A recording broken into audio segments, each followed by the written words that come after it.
அத்தியாயம் 11. பொன்னுச்சாமி போனில் சொன்னதை கேட்ட லிங்கமும், அப்படியா சொன்ன அவன்? அவனுக்கு போய் ஏண்டா அந்த நிலத்தை கொடுத்தோம்னு இருக்கு. ஊர்க்காரங்க ஒரு 4 பேரை கூட்டிட்டு போய் என்ன ஏதுன்னு கேட்க முடியுமா பொண்ணு என பொறுமையாக அவர் கேட்க, எப்படி லிங்கம், எப்படி முடியும்? அவங்க எல்லாரும் ஒரு உதவின்னு உன்கிட்ட வந்து நின்னப்போ நீ அவங்கள மதிக்க கூட இல்லை. இப்போ எப்படி அவங்க உனக்காக வருவாங்கன்னு நீ எதிர்பார்க்கிற? இல்லை பொண்ணு, நீ சொன்ன எப்படியும் உன் ஃப்ரெண்டுங்க எல்லாம் கேட்பாங்க. அப்படியே நம்ம மருதப்பன் வளவன் இவங்களையெல்லாம் கூட்டிக்கிட்டு போனால் கொஞ்சம் வசதியாக இருக்கும்ல பேசுறதுக்கு. பொன்னுசாமிக்கு மண்டைக்கு மேல் ஏறியது கோபம். எங்கேயோ உட்காந்துக்கிட்டு அவங்க கட்டளையிட்டா நம்ம வேலைக்காரங்க மாதிரி அதை செஞ்சு முடிக்கணுமா என்ற எண்ணம் கூட அவர் மனதில் வந்து சேர்ந்தது. மனைவி தாமரைக்கும் இது பிடிக்கவில்லை. ஆனால் பூவரசி பிடிவாதம் பிடித்து பிடித்து இவர்கள் இருவரையும் கொஞ்சம் கொஞ்சமாக கடுப்பாக்கி கொண்டிருந்தாள். லிங்கம், இது சரிப்பட்டு வராது. உன் இடம் அது.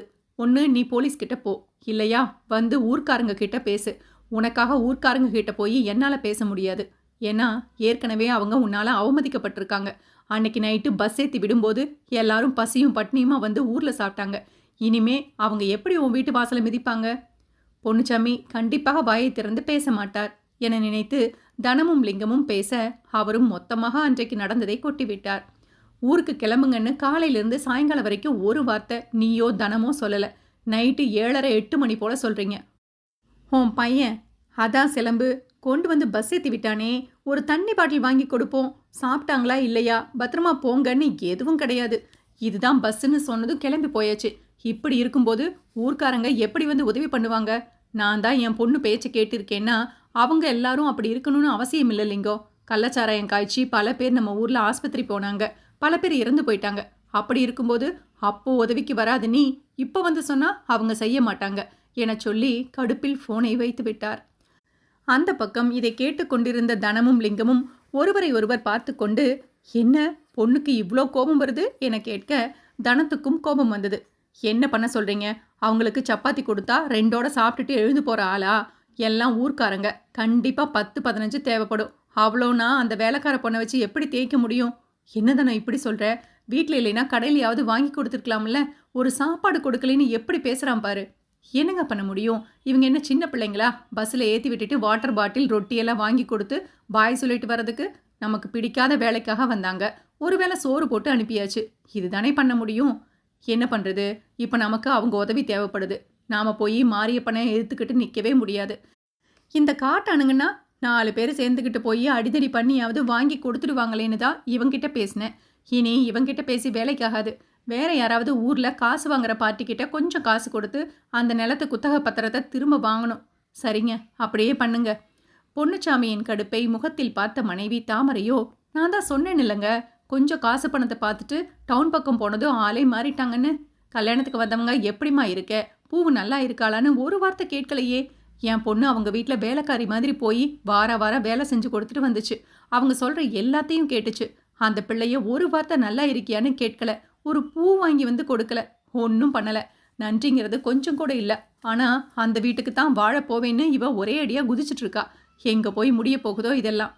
எனக்கும் அதே தான் தாமரை கவலையாக இருக்குது. இந்த புள்ள பாட்டுக்கு மனசில் ஆசையை வளர்த்துக்கிட்டு இருக்கு. ஆனால் அவனை பார்த்தா அப்படி ஒன்றும் மனசில் ஆசை இருக்கிற மாதிரி தெரியல. அவங்க சுயநலத்துக்கு மட்டும்தான் நம்மளை தேடுறாங்க. ஏண்டா சின்ன வயசுலேருந்து மனசில் ஆசையை வளர்த்தோம்னு இருக்கு. அவன் அங்கே நல்லா தான் இருக்கான். இந்த புள்ள தான் அவனையே நினச்சி உருகிக்கிட்டு கிடக்கு. இப்போ போய் இதெல்லாம் இல்லைன்னு சொன்னால் ஏதோ ஒன்று கிடக்கு ஒன்று தப்பாக பண்ணிடுமோன்னு பயமாக இருக்குது. ஒத்த புள்ள கருவேப்பிலை கணக்காக வளர்த்து வச்சு இப்படி எமங்கிட்ட அள்ளி கொடுக்கணுமா? அதுக்கு போய் அவங்க காலில் விழுந்து கல்யாணம் பண்ணி வச்சிடலாம்னு கூட ஒரு நேரம் தோணுது என மனசு உடைந்து போய் கண்கள் கலங்கி கணவன் சொல்ல, அவரது கையை பிடித்து கொண்ட தாமரையும், கவலைப்படாதீங்க, எதுவாக இருந்தாலும் எல்லாம் சரியாக போகும், எல்லாம் நல்லதாகவே நடக்கும். பூவு மனசுக்கு கண்டிப்பாக பூ போல தான் வாழ்க்கை அமையும். கண்டிப்பாக அவன் நல்லா இருப்பா. நம்ம 2 பேரும் அதை பார்க்கத்தானே போகிறோம். நீங்கள் எதுவும் மனசில் போட்டு உழட்டிட்டு இருக்காதீங்க, போய் கொஞ்ச நேரம் படுங்க என சொல்லி அனுப்பி வைத்தார். பூவுக்கும் பயங்கர சந்தோஷம். எப்படியும் திரும்பவும் அம்மாவும் மாமாவும் ஒன்று சேர்ந்து விடுவார்கள். அதற்கப்புறம் நமக்கு ஒரே ஜாலிதான். மாமாவை அடுத்த திருவிழாவுக்கு கண்டிப்பாக வர சொல்லணும். அவரே ஒரு டைம் ஃபோன் பண்ணிட்டாரு. நாம மெசேஜ் அனுப்புவோம் என நினைத்து கொண்டு, மாமா அடுத்த மாதம் வர திருவிழாவுக்கு வாங்க என சொல்லி வாய்ஸ் மெசேஜ் ஒன்றை அனுப்பிவிட்டு காத்திருக்க, அடுத்த 3 நாள் வரை அதற்கு எந்த பதிலும் வரவில்லை. ஆனாலும் அந்த பிள்ளையோ மாமா பிஸியாக இருந்திருப்பாரு, அதனால தான் கூப்பிடல என தனக்குத்தானே ஆறுதல் சொல்லிக்கொண்டு காத்திருந்தாள் தினமும் ஃபோனை பார்த்தவாறு. இங்கோ நாகராஜன் வீட்டுக்காரம்மா, விஷயம் இதுதான், எங்க போனீங்க, யாருடன் போனீங்க என கேட்டு வைக்க, முதலில் தடுமாறிய நாகராஜன், அதுவா, நான் தான் சொன்னேன்ல, ஆஃபீஸில் நிறைய பேர் வேலை பார்க்குறாங்கன்னு. இந்த பொண்ணுக்கு அப்பா அம்மா யாரும் கிடையாது, மாப்பிள்ளை பார்த்துட்டு இருக்காங்களாம். அதான் எங்கள் ஆஃபீஸில் ஒரு பையன் இருக்கா, அவனை பற்றி என்ன ஏதுன்னு விசாரிக்க என்கிட்ட வந்துச்சு. அதுவும் அந்த பொண்ணு நான் அந்த பக்கமாக போகிறப்போ என்னையே கூப்பிட்டுச்சு. சரி, கோவிலில் தானே நிற்கிதுன்னு போய் 2 பேரும் சாமியை கும்பிட்டுட்டு வந்தோம். நான் தான் சொன்னேன் அந்த பிள்ளைக்கிட்ட, உனக்கு நல்லபடியாக வாழ்க்கை அமையும், எந்த மாப்பிள்ளையாக இருந்தாலும் என்கிட்ட முதல்ல விவரம் கேளு அப்படின்னு சொன்னேன் என ஒரு வழியாக சமாளித்து விட்டார். மனைவியின் முகத்தில் சிறிதளவு நம்பகத்தன்மை தான் இருந்தது. ஆனாலும் அதற்கடுத்து, நீ வேணா சுசீலாவுக்கு ஃபோன் பண்ணி கேளு, நாளைக்கு வேணா ஃபோன் நம்பர் வாங்கிட்டு வரேன் என்றவர் பின்பு தலையில் அடித்து கொண்டு, அந்த பிள்ளைகிட்ட ஃபோன் வேற இல்லை, ரொம்ப அப்பாவி அந்த பொண்ணு என நடித்தார். வீட்டு ஓனர் அம்மா மட்டும்தான் துணை அந்த பொண்ணுக்கு. பாவம், அப்பா அம்மா 2 பேருமே இல்லை, கஷ்டப்படுது. நாம தான் நல்ல மாப்பிள்ளை பார்த்து கல்யாணம் பண்ணி கொடுக்கணும். நம்ம பசங்களும் கூட இல்லை, மனசு கிடந்து ஏங்குது என சொல்லி கண்கள் கலங்க, மனைவியும் மெதுவாக கணவனின் தோளில் சாய்ந்து கொண்டு, சரிங்க சரிங்க, நம்ம பொண்ணு வயசுதான்னு சொல்கிறீங்க, நல்லபடியாக இருந்துட்டு போகட்டும். நல்ல பையனா அந்த பிள்ளை வந்து சொல்லுச்சுன்னா பார்த்து சொல்லுங்க, முன்னாடி நின்று நடத்திடுவோம் என அவரும் அமைதியாக கண்களை மூடிக்கொண்டார். அப்பாடா, இன்னைக்கு தப்பிச்சாச்சு.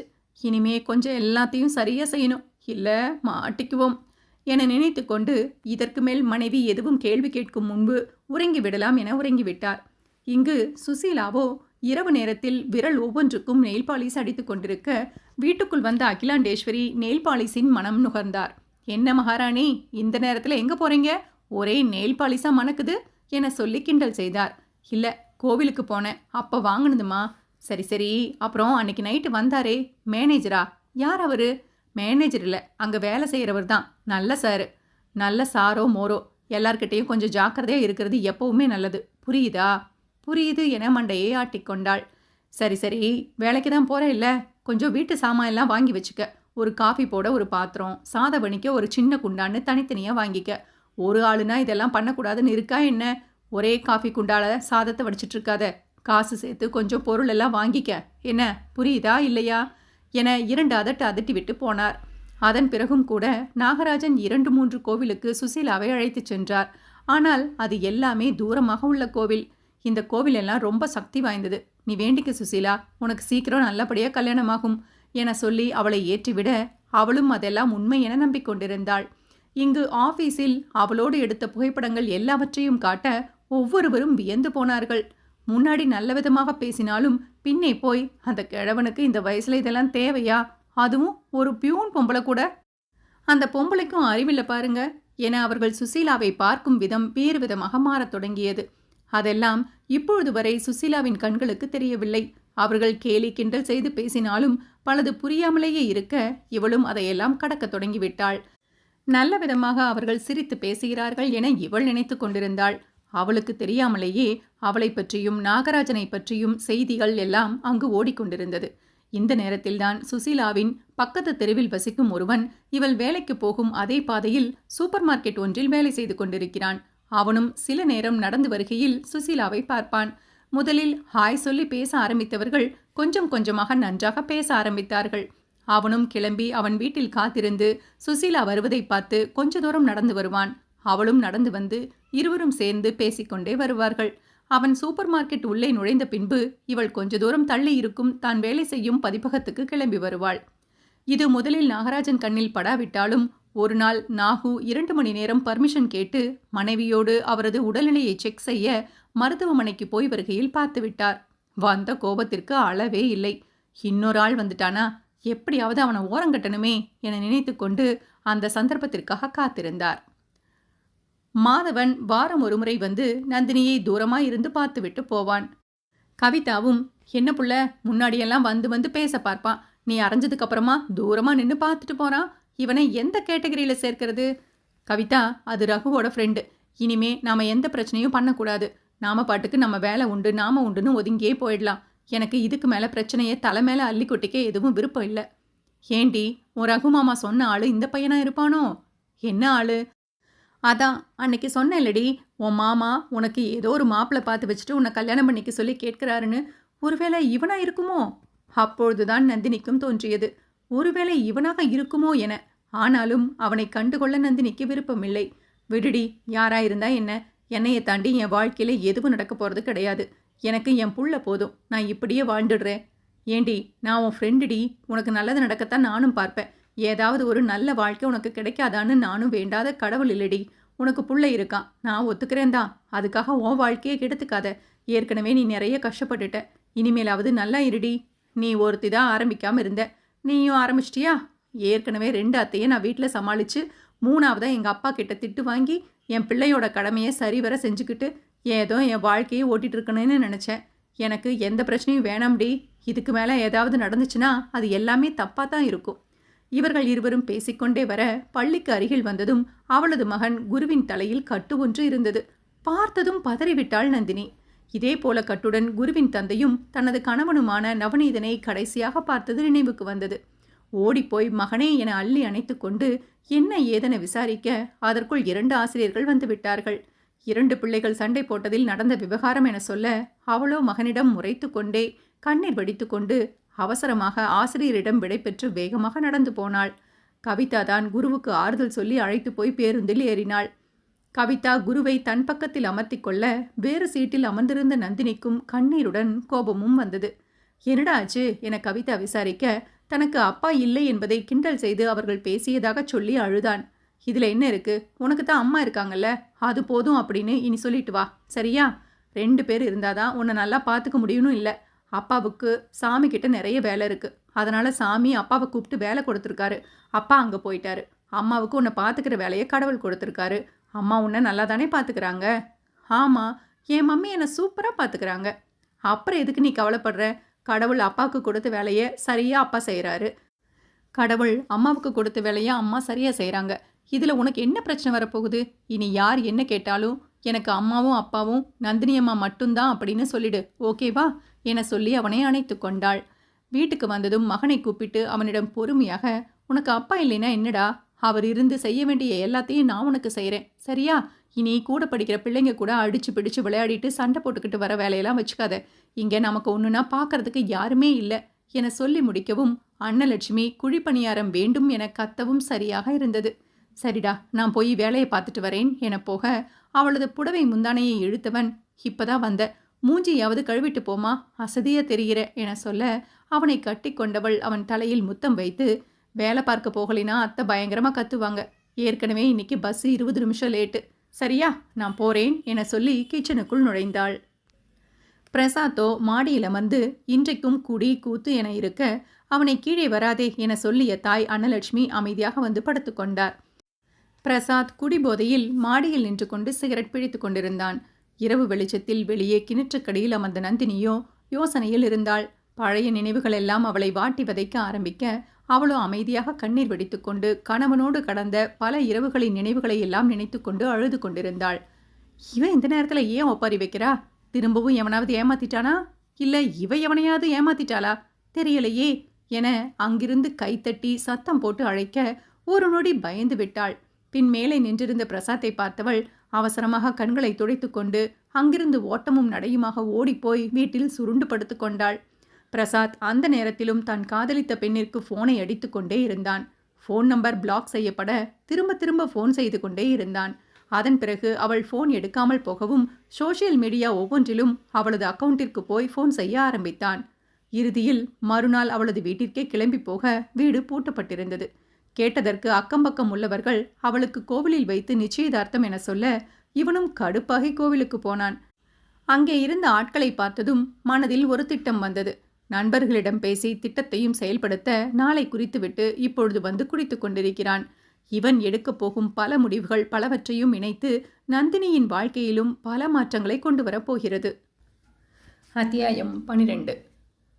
இங்கே பாரு சுசீலா, இந்த சின்ன சின்ன விஷயத்துக்கெல்லாம் இப்போ எதுக்கு நீ கண்ணை கசக்கிக்கிட்டு வந்து நிற்கிற? நாகராஜன் அதட்டினார். இல்லை சார், நீங்கள் எனக்கு எவ்வளோ மரியாதையான ஒரு ஆள், உங்களை போய் தப்பா, அதுவும் என் கூட பேசும்போது மனசுக்கு ரொம்ப கஷ்டமாக இருக்குது சார். அதுவும் நம்ம கூட வேலை பார்க்குறவங்களே பேசுகிறத நினச்சா இன்னும் கஷ்டமாக இருக்குது. என்னால் எதுக்கு உங்களுக்கும் உங்கள் பேருக்கும் கலங்க வருவானேன்னு தான் நான் விலகி இருக்கேன் சார். மற்றவங்க அதை சொல்லுவாங்க இதை சொல்லுவாங்கன்னு நினச்சி பார்த்தியே, நீ இப்படி விலகி போகிறதுல நான் எவ்வளவு மனசு கஷ்டப்படுவேன்னு நினச்சியா? நேற்று எல்லாம் நான் தூங்கவே இல்லை. என் ஒய்ஃப் கிட்ட சொல்லி ரொம்ப நேரம் புலம்பிகிட்டே இருந்தேன். ஐயோ, அவங்க எதுவும் கோச்சுக்கிட்டாங்களா சார்?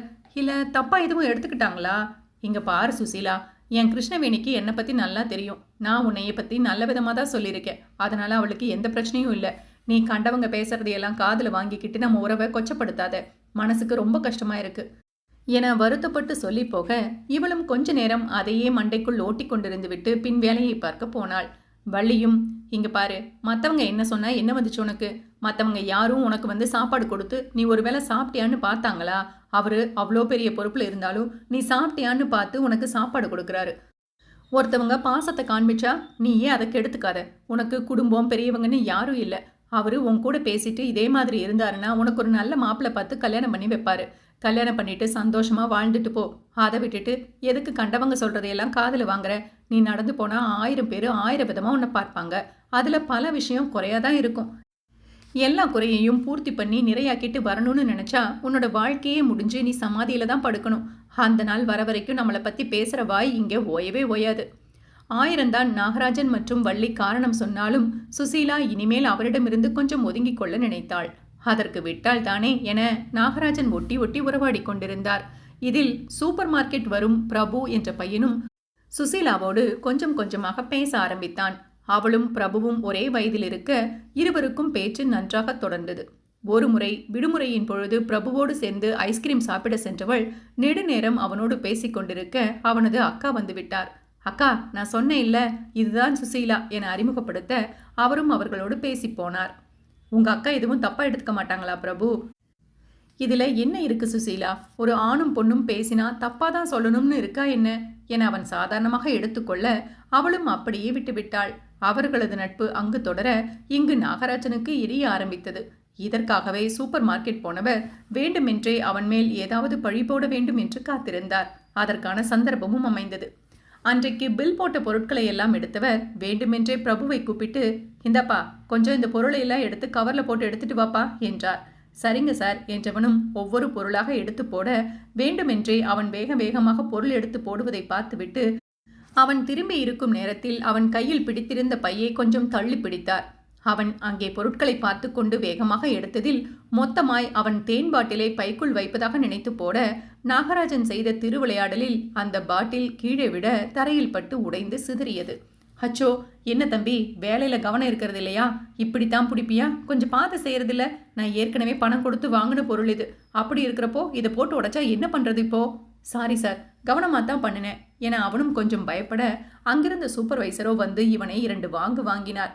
கவனம் வேலையில் இருக்கணும், உடைச்சதுக்கு யார் காசு கொடுப்பா என கத்த நாகராஜன் அந்த இடத்திலும் நல்லவன் வேஷம் போட்டு, அச்சச்சோ பரவாயில்ல, திட்டாதீங்க, காசு தானே, நானே கொடுத்துட்டு போறேன் என்றார். அதெல்லாம் வேண்டாம் சார், இவன் பண்ண தப்புக்கு இவனே அனுபவிக்கட்டும். புது பாட்டில் ஒன்றை எடுத்து அதற்கான பணத்தையும் பிரபுவின் சம்பள பணத்திலிருந்து கழித்தார்கள். சார், இப்படி நடந்ததுக்கு மன்னிச்சிடுங்க. இந்தாங்க, இந்த பாட்டிலுக்கு நாங்க அவங்கிட்ட இருந்து பணத்தை எடுத்துக்கிறோம், நீங்க கிளம்புங்க. பாவம் அந்த பையன், எதுக்கு போய் அவரோட பணத்துல கையை வச்சுக்கிட்டு? பாவம் சார். பாவம் எல்லாம் ஒன்றும் இல்லை சார், வேலையில கவனம் இல்லாமல் இருந்தா இப்படித்தான் நடக்கும். இன்னொரு முறை இது நடக்காம இருக்கணும்னா நாங்க இதை செஞ்சுதான் சார் ஆகணும். நீங்க எங்களை மன்னிச்சிடுங்க, நீங்க கிளம்புங்க. ஏய் பிரபு, கொண்டு போய் அவரோட திங்ஸ் எல்லாத்தையும் கார்ல வச்சுட்டு வா. நாகராஜனும் உள்ளுக்குள் சந்தோஷப்பட்டு கொண்டு வெளியே பாவமாக முகத்தை வைத்து, என்னால தான்ப்பா உனக்கு சம்பள காசு போச்சு, இந்தாப்பா என பணத்தை எடுப்பது போல பாவலா செய்ய, அதெல்லாம் ஒன்றும் இல்லை சார், எனக்கு வேண்டாம், நீங்க ரொம்ப நல்லவரா இருக்கீங்க என அவனும் கை கூப்பி நன்றி சொல்லிவிட்டு போக தனக்குள் சிரித்து கொண்டார் நாகராஜன். என்னதானோ, முடியவே முடியாதுன்னு சொன்னேன், இப்ப பாத்தியா இல்லையா, அந்த பத்திரத்தை வாங்கிட்டேன் என மார்த்தட்டி கொண்டார் லிங்கம். தனமும், அதானே, நம்ம என்னவோ அவரை பிடிச்சிக்கிட்டு தொங்குற மாதிரி தான் ரொம்ப பண்ணினாரு அந்த பொண்ணுசாமி. அவர் உதவி இல்லாமையே எப்படி வாங்கியாச்சு பாருங்க. ஊர்ல 4 பேர்கிட்ட காசை தூக்கி போட்டா வந்து வாங்கி கொடுக்க போறாங்க. அவங்கள பத்தி நமக்கு தெரியாதா? இவர் தான் புதுசா பேச்சா பேசுவாரு, ஓவரா பண்ணிட்டு இருக்காரு. நாம டவுன்ல வசதியா வாழ்றது பிடிக்காத ஆள் அவரு. அவனை பத்தி பேச்சதுக்கு நமக்கு விடு, நமக்கு முன்னாடி நல்லதெல்லாம் நிறைய பண்ணியிருக்காங்க, அதை மறந்துட்டு நாமளும் பேசக்கூடாது தானோ. ஏதோ இந்த முறை அவன் பண்ணல, ஊர்ல உள்ளவங்க உதவி பண்ணிட்டாங்க, அடுத்த முறை இதே மாதிரி இருக்குன்னு எதிர்பார்க்க முடியாது. அவனை எதுக்கும் நம்ம கைக்குள்ள போட்டு வச்சுக்கணும். அதெல்லாம் பார்த்துக்கலாம், அடுத்த வாரம் திருவிழா வருது, அதுக்கு வர சொல்லி அந்த பூவரசி வேற நம்ம பையனுக்கு மெசேஜ் எல்லாம் பண்ணியிருக்கா. மெசேஜ் பண்ணுறதெல்லாம் தெரியுமா அந்த பிள்ளைக்கு? சரி சரி, அடுத்த வாரம் தானே, போயிட்டு வந்துடலாம். நான் வரலப்பா, எனக்கு அன்னைக்கு ஃப்ரெண்ட்ஸ் கூட அவுட்டிங் போகிறது இருக்கு, நீங்கள் வேணா போயிட்டு வாங்க என சிலம்பு கழண்டு கொண்டான். திருவிழாடா, போய் ஒரு எட்டு தலையை காட்டிட்டு வரலாம். இல்லைன்னா நாளை பின்ன ஏதாவது ஒரு நல்லது கெட்டதுக்கு ஊர்க்காரங்க வந்து நிற்க மாட்டாங்க. நீங்களாவது சொல்லுங்கம்மா அப்பாவுக்கு. ஊர்க்காரங்க என்ன நல்லது கெட்டதுக்கு வந்து நிற்க போகிறாங்க? எதுவாக இருந்தாலும் இங்கே இருக்கிற ஆளுங்க, இங்கே இருக்க என் ஃப்ரெண்ட்ஸ் அவங்க தான் வந்து நிற்பாங்க. இனிமேல் அந்த ஊருக்கும் நமக்கும் சம்மந்தமே இல்லாமல் இருக்க போகுது. இதில் அவங்க வந்து உதவி பண்ணுறதுக்கு என்னமா இருக்குது? என்னடா இப்படி சொல்கிற? நாளைக்கே உனக்கு ஒரு கல்யாணம் பண்ணணும்னாலும் வந்து எல்லா வேலையும் செஞ்சு கொடுத்து முன்ன நின்று நடத்துவாங்கடா ஊர்க்காரங்க. இங்கே நமக்கு யாரை தெரியும்? அவ்வளவா சொந்த பந்தம் இங்கே இல்லைல்ல. நாம் ஒன்றும் போய் அவங்களோட கொஞ்சி குழாவ போகிறது இல்லையே. ஒரு எட்டு போய் எல்லாருக்கும் தலையை காட்டிட்டு சின்னதாக சிரிச்சிட்டு 2 விசாரிப்பை போட்டுட்டு வந்தால் முடிஞ்சிருச்சு. ஏம்மா, எனக்கு கல்யாணம்னா எடுத்து செய்ய எவ்வளோ ஆள் இருக்காங்க. என் ஃப்ரெண்ட்ஸுங்க எல்லாம் முன்ன நின்று நடத்துவாங்க. கல்யாணத்தை செய்து கொடுக்கறதுக்கு எத்தனையோ ஆளுங்க அதே வேலையை செய்கிறவங்களும் இருக்காங்க. நாம் அவங்கக்கிட்ட கொடுத்து கூட பண்ணிக்கலாம். பந்தி போடுறதுலேருந்து பந்தல் போடுற வரைக்கும் எல்லாத்துக்கும் ஆளுங்க வருவாங்க. அதனால் நீங்கள் கவலைப்படாதீங்க. என்னங்க இப்படி சொல்லிட்டு போகிறான்? அதான் எனக்கு ஒன்றும் புரியலை. சரி விடு, அவன் வரலைன்னா விட்டுடுவோம். நாம் 2 பேரும் கிளம்பி போவோம். பூவரசிக்குத்தான் செய்தியை கேட்டதும் அப்படி ஒரு சந்தோஷம். நான் தான் சொன்னேன் இல்லைம்மா, மாமா அத்தை எல்லாம் பழச மறக்க மாட்டாங்கன்னு எனக்கு மெசேஜ் பண்ணியிருக்காரு மாமா. கண்டிப்பாக அவங்க திருவிழாவுக்கு வருவாங்களாம். பாரு, அப்போ வந்து அத்தை உன்கிட்ட நல்லா பேசுவாங்க. நீ தான் என்னவோ மூஞ்சியை 3 முழத்துக்கு தூக்கி வச்சிருக்க. பூவு, ஏற்கனவே விறகெல்லாம் மழையில் நனைஞ்சு போச்சேன்னு நானே கோவத்தில் இருக்கேன். தயவு செஞ்சு என் பாவத்தை வாங்கி சேர்க்காம போய் விளக்க மண்ணெண்ணெய் ஊற்றி எடுத்துட்டு வா. கரண்ட் போயிடுச்சுன்னா அப்போ உட்காந்து தடவிக்கிட்டு இருக்க முடியாது. இதெல்லாம் பொழுது போகிறதுக்கு முன்னாடியே பண்ணி வைக்கணும். 2 பேர் வீட்டில் என்னதான் பண்ணுறீங்க? மழை பெஞ்சு விறகெல்லாம் நனைஞ்சிருக்கு. 2 பேரில் ஒருத்தர் கூட பார்க்கல என பொண்ணுசாமியே மண்ணெண்ணெய் கேன் விளக்கு என வந்து அமர்ந்தார். ஏன் உங்கள் பொண்ணு கையில் மண்ணெண்ணெய் பட்டா ஆகாதோ? அவகிட்ட கொடுங்க. இப்போ தானே வந்தீங்க, கொஞ்ச நேரம் கை கால் மூஞ்சியை கழுவிட்டு வந்து உட்காருங்க. ஆடக்கூடு என மனைவியிடமிருந்து சணலை வாங்கி விளக்கில் சணல் மாற்றி மண்ணெண்ணெய் ஊற்றி மூடி வைத்தார். அதற்குள் சுக்கு காப்பி ஒன்றை போட்டு வந்து தகப்பனிடம் நீட்டினாள் பூவரசி. ஆமாண்டி, இங்கே மழையில் நனைஞ்சு விறக வச்சு சோறு பொங்கி போடுறது நான். ஒரு சுக்கு காப்பியை கொடுத்துட்டு உன் அப்பங்கிட்ட நீ பேர் எடுத்துகிட்டு போறியா? உனக்கு பொறாமம்மா.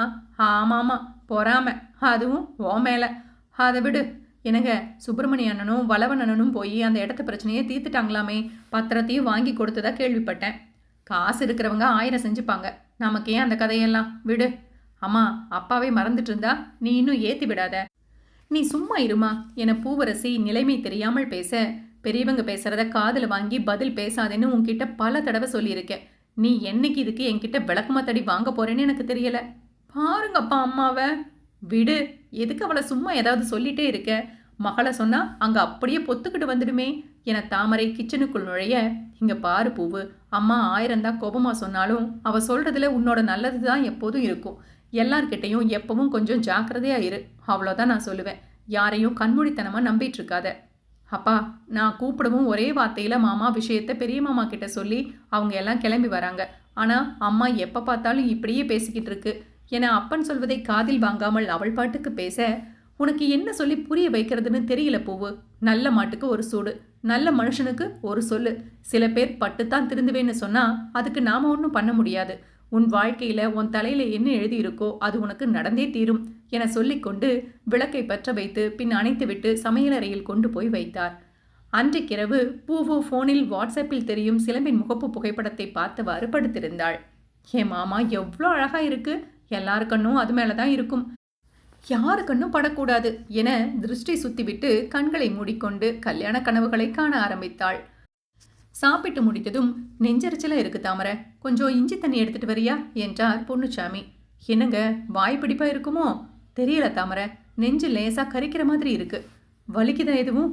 தெரியல தாமரை, ஒரு மாதிரியாவே இருக்கு. கொஞ்சம் சுடுதண்ணி எடுத்துட்டு வாயேன். சரிங்க என்ற தாமரை கொண்டு வந்து கொடுத்து கணவனின் நெஞ்சையும் முதுகையும் நீவி விட்டு இஞ்சி தண்ணியையும் கொண்டு வந்து கொடுக்க குடித்துவிட்டு அக்கடா என கொஞ்ச நேரம் அமர்ந்தார். தைலத்தை எடுத்து சூடு பறக்க தேய்த்துவிட்டு கணவனுக்கு போர்வையையும் போத்தி அவர் தூங்கும் வரை அவரது தலைமாட்டில் அமர்ந்து கவலையோடு கடவுளிடம் பிரார்த்தனை செய்து கொண்டிருந்தார் தாமரை. என் காமாட்சியம்மா, என் புருஷனுக்கு எந்த நோவும் வந்துடக்கூடாது. ஒரே ஒரு புள்ளைய கருவேப்பிலை கணக்காக வச்சு வளர்த்துருக்கோம். அது நல்லபடியாக வாழ்றதை பார்க்கறதுல தான் எங்கள் நிம்மதியே இருக்கு. அதுக்கு எந்த குறையும் வந்துடாம நீ தான் பார்த்துக்கணும். எங்களை விட்டால் எங்கள் பிள்ளைக்கு நாதி கிடையாது. என் புருஷனுக்கு ஒரு நோவு இருக்கக்கூடாது. அவரு நல்லபடியாக இருந்தால் உன் கோவிலுக்கு நான் அழகு குத்திக்கிறேன். அவசர வேண்டுதலை செய்துவிட்டு அன்றைக்கு அதிகாலை வரை உறங்காமல் கணவன் தலையை கோதிவிட்டு கொண்டு அதிகாலை விடியும் நேரத்தில் சுவற்றில் சாய்ந்து அமர்ந்தபடி உறங்கிக் கொண்டிருந்தார் தாமரை. அங்கு மகளோ அந்த நேரத்திலும் சிலம்புடன் கனவுலகில் சஞ்சரித்துக் கொண்டிருந்தாள். மாதவன் ரகு வீட்டில் அமர்ந்திருந்தான். கையில் ஒரு கவர் நிறைய பழங்கள் இருந்தது. அதுவும் தன் தாயை வேறு கூட்டிக் கொண்டு வந்து அமர்ந்திருந்தான். முதலில் அதை பார்த்த ரகுவுக்கு பகீர் என்றது. ஏற்கனவே வீட்டில் பல பிரச்சனை, இதுல இவன் வேற சொல்லாம கொள்ளாம இதையெல்லாம் பண்ணிட்டு இருக்கான் என கோபமும் வந்தது. ரகு வீட்டுக்குள் வர அவனது தாய் முத்து, சித்தி, அண்ணம் இருவரும் மங்கையுடன் நன்றாக பேசிக் கொண்டிருந்தார்கள். மாதவன் கண்கள் வாசலையே பார்த்து கொண்டிருந்தது. நந்தினி இன்னும் வரவில்லை என. ரகு வரவும் மங்கையும் அவனுடன் பேசிவிட்டு, சரி மாதவா, நீ போய் ரகு கூட பேசிட்டு இருப்பா என நண்பர்களை அனுப்பி வைத்தார்.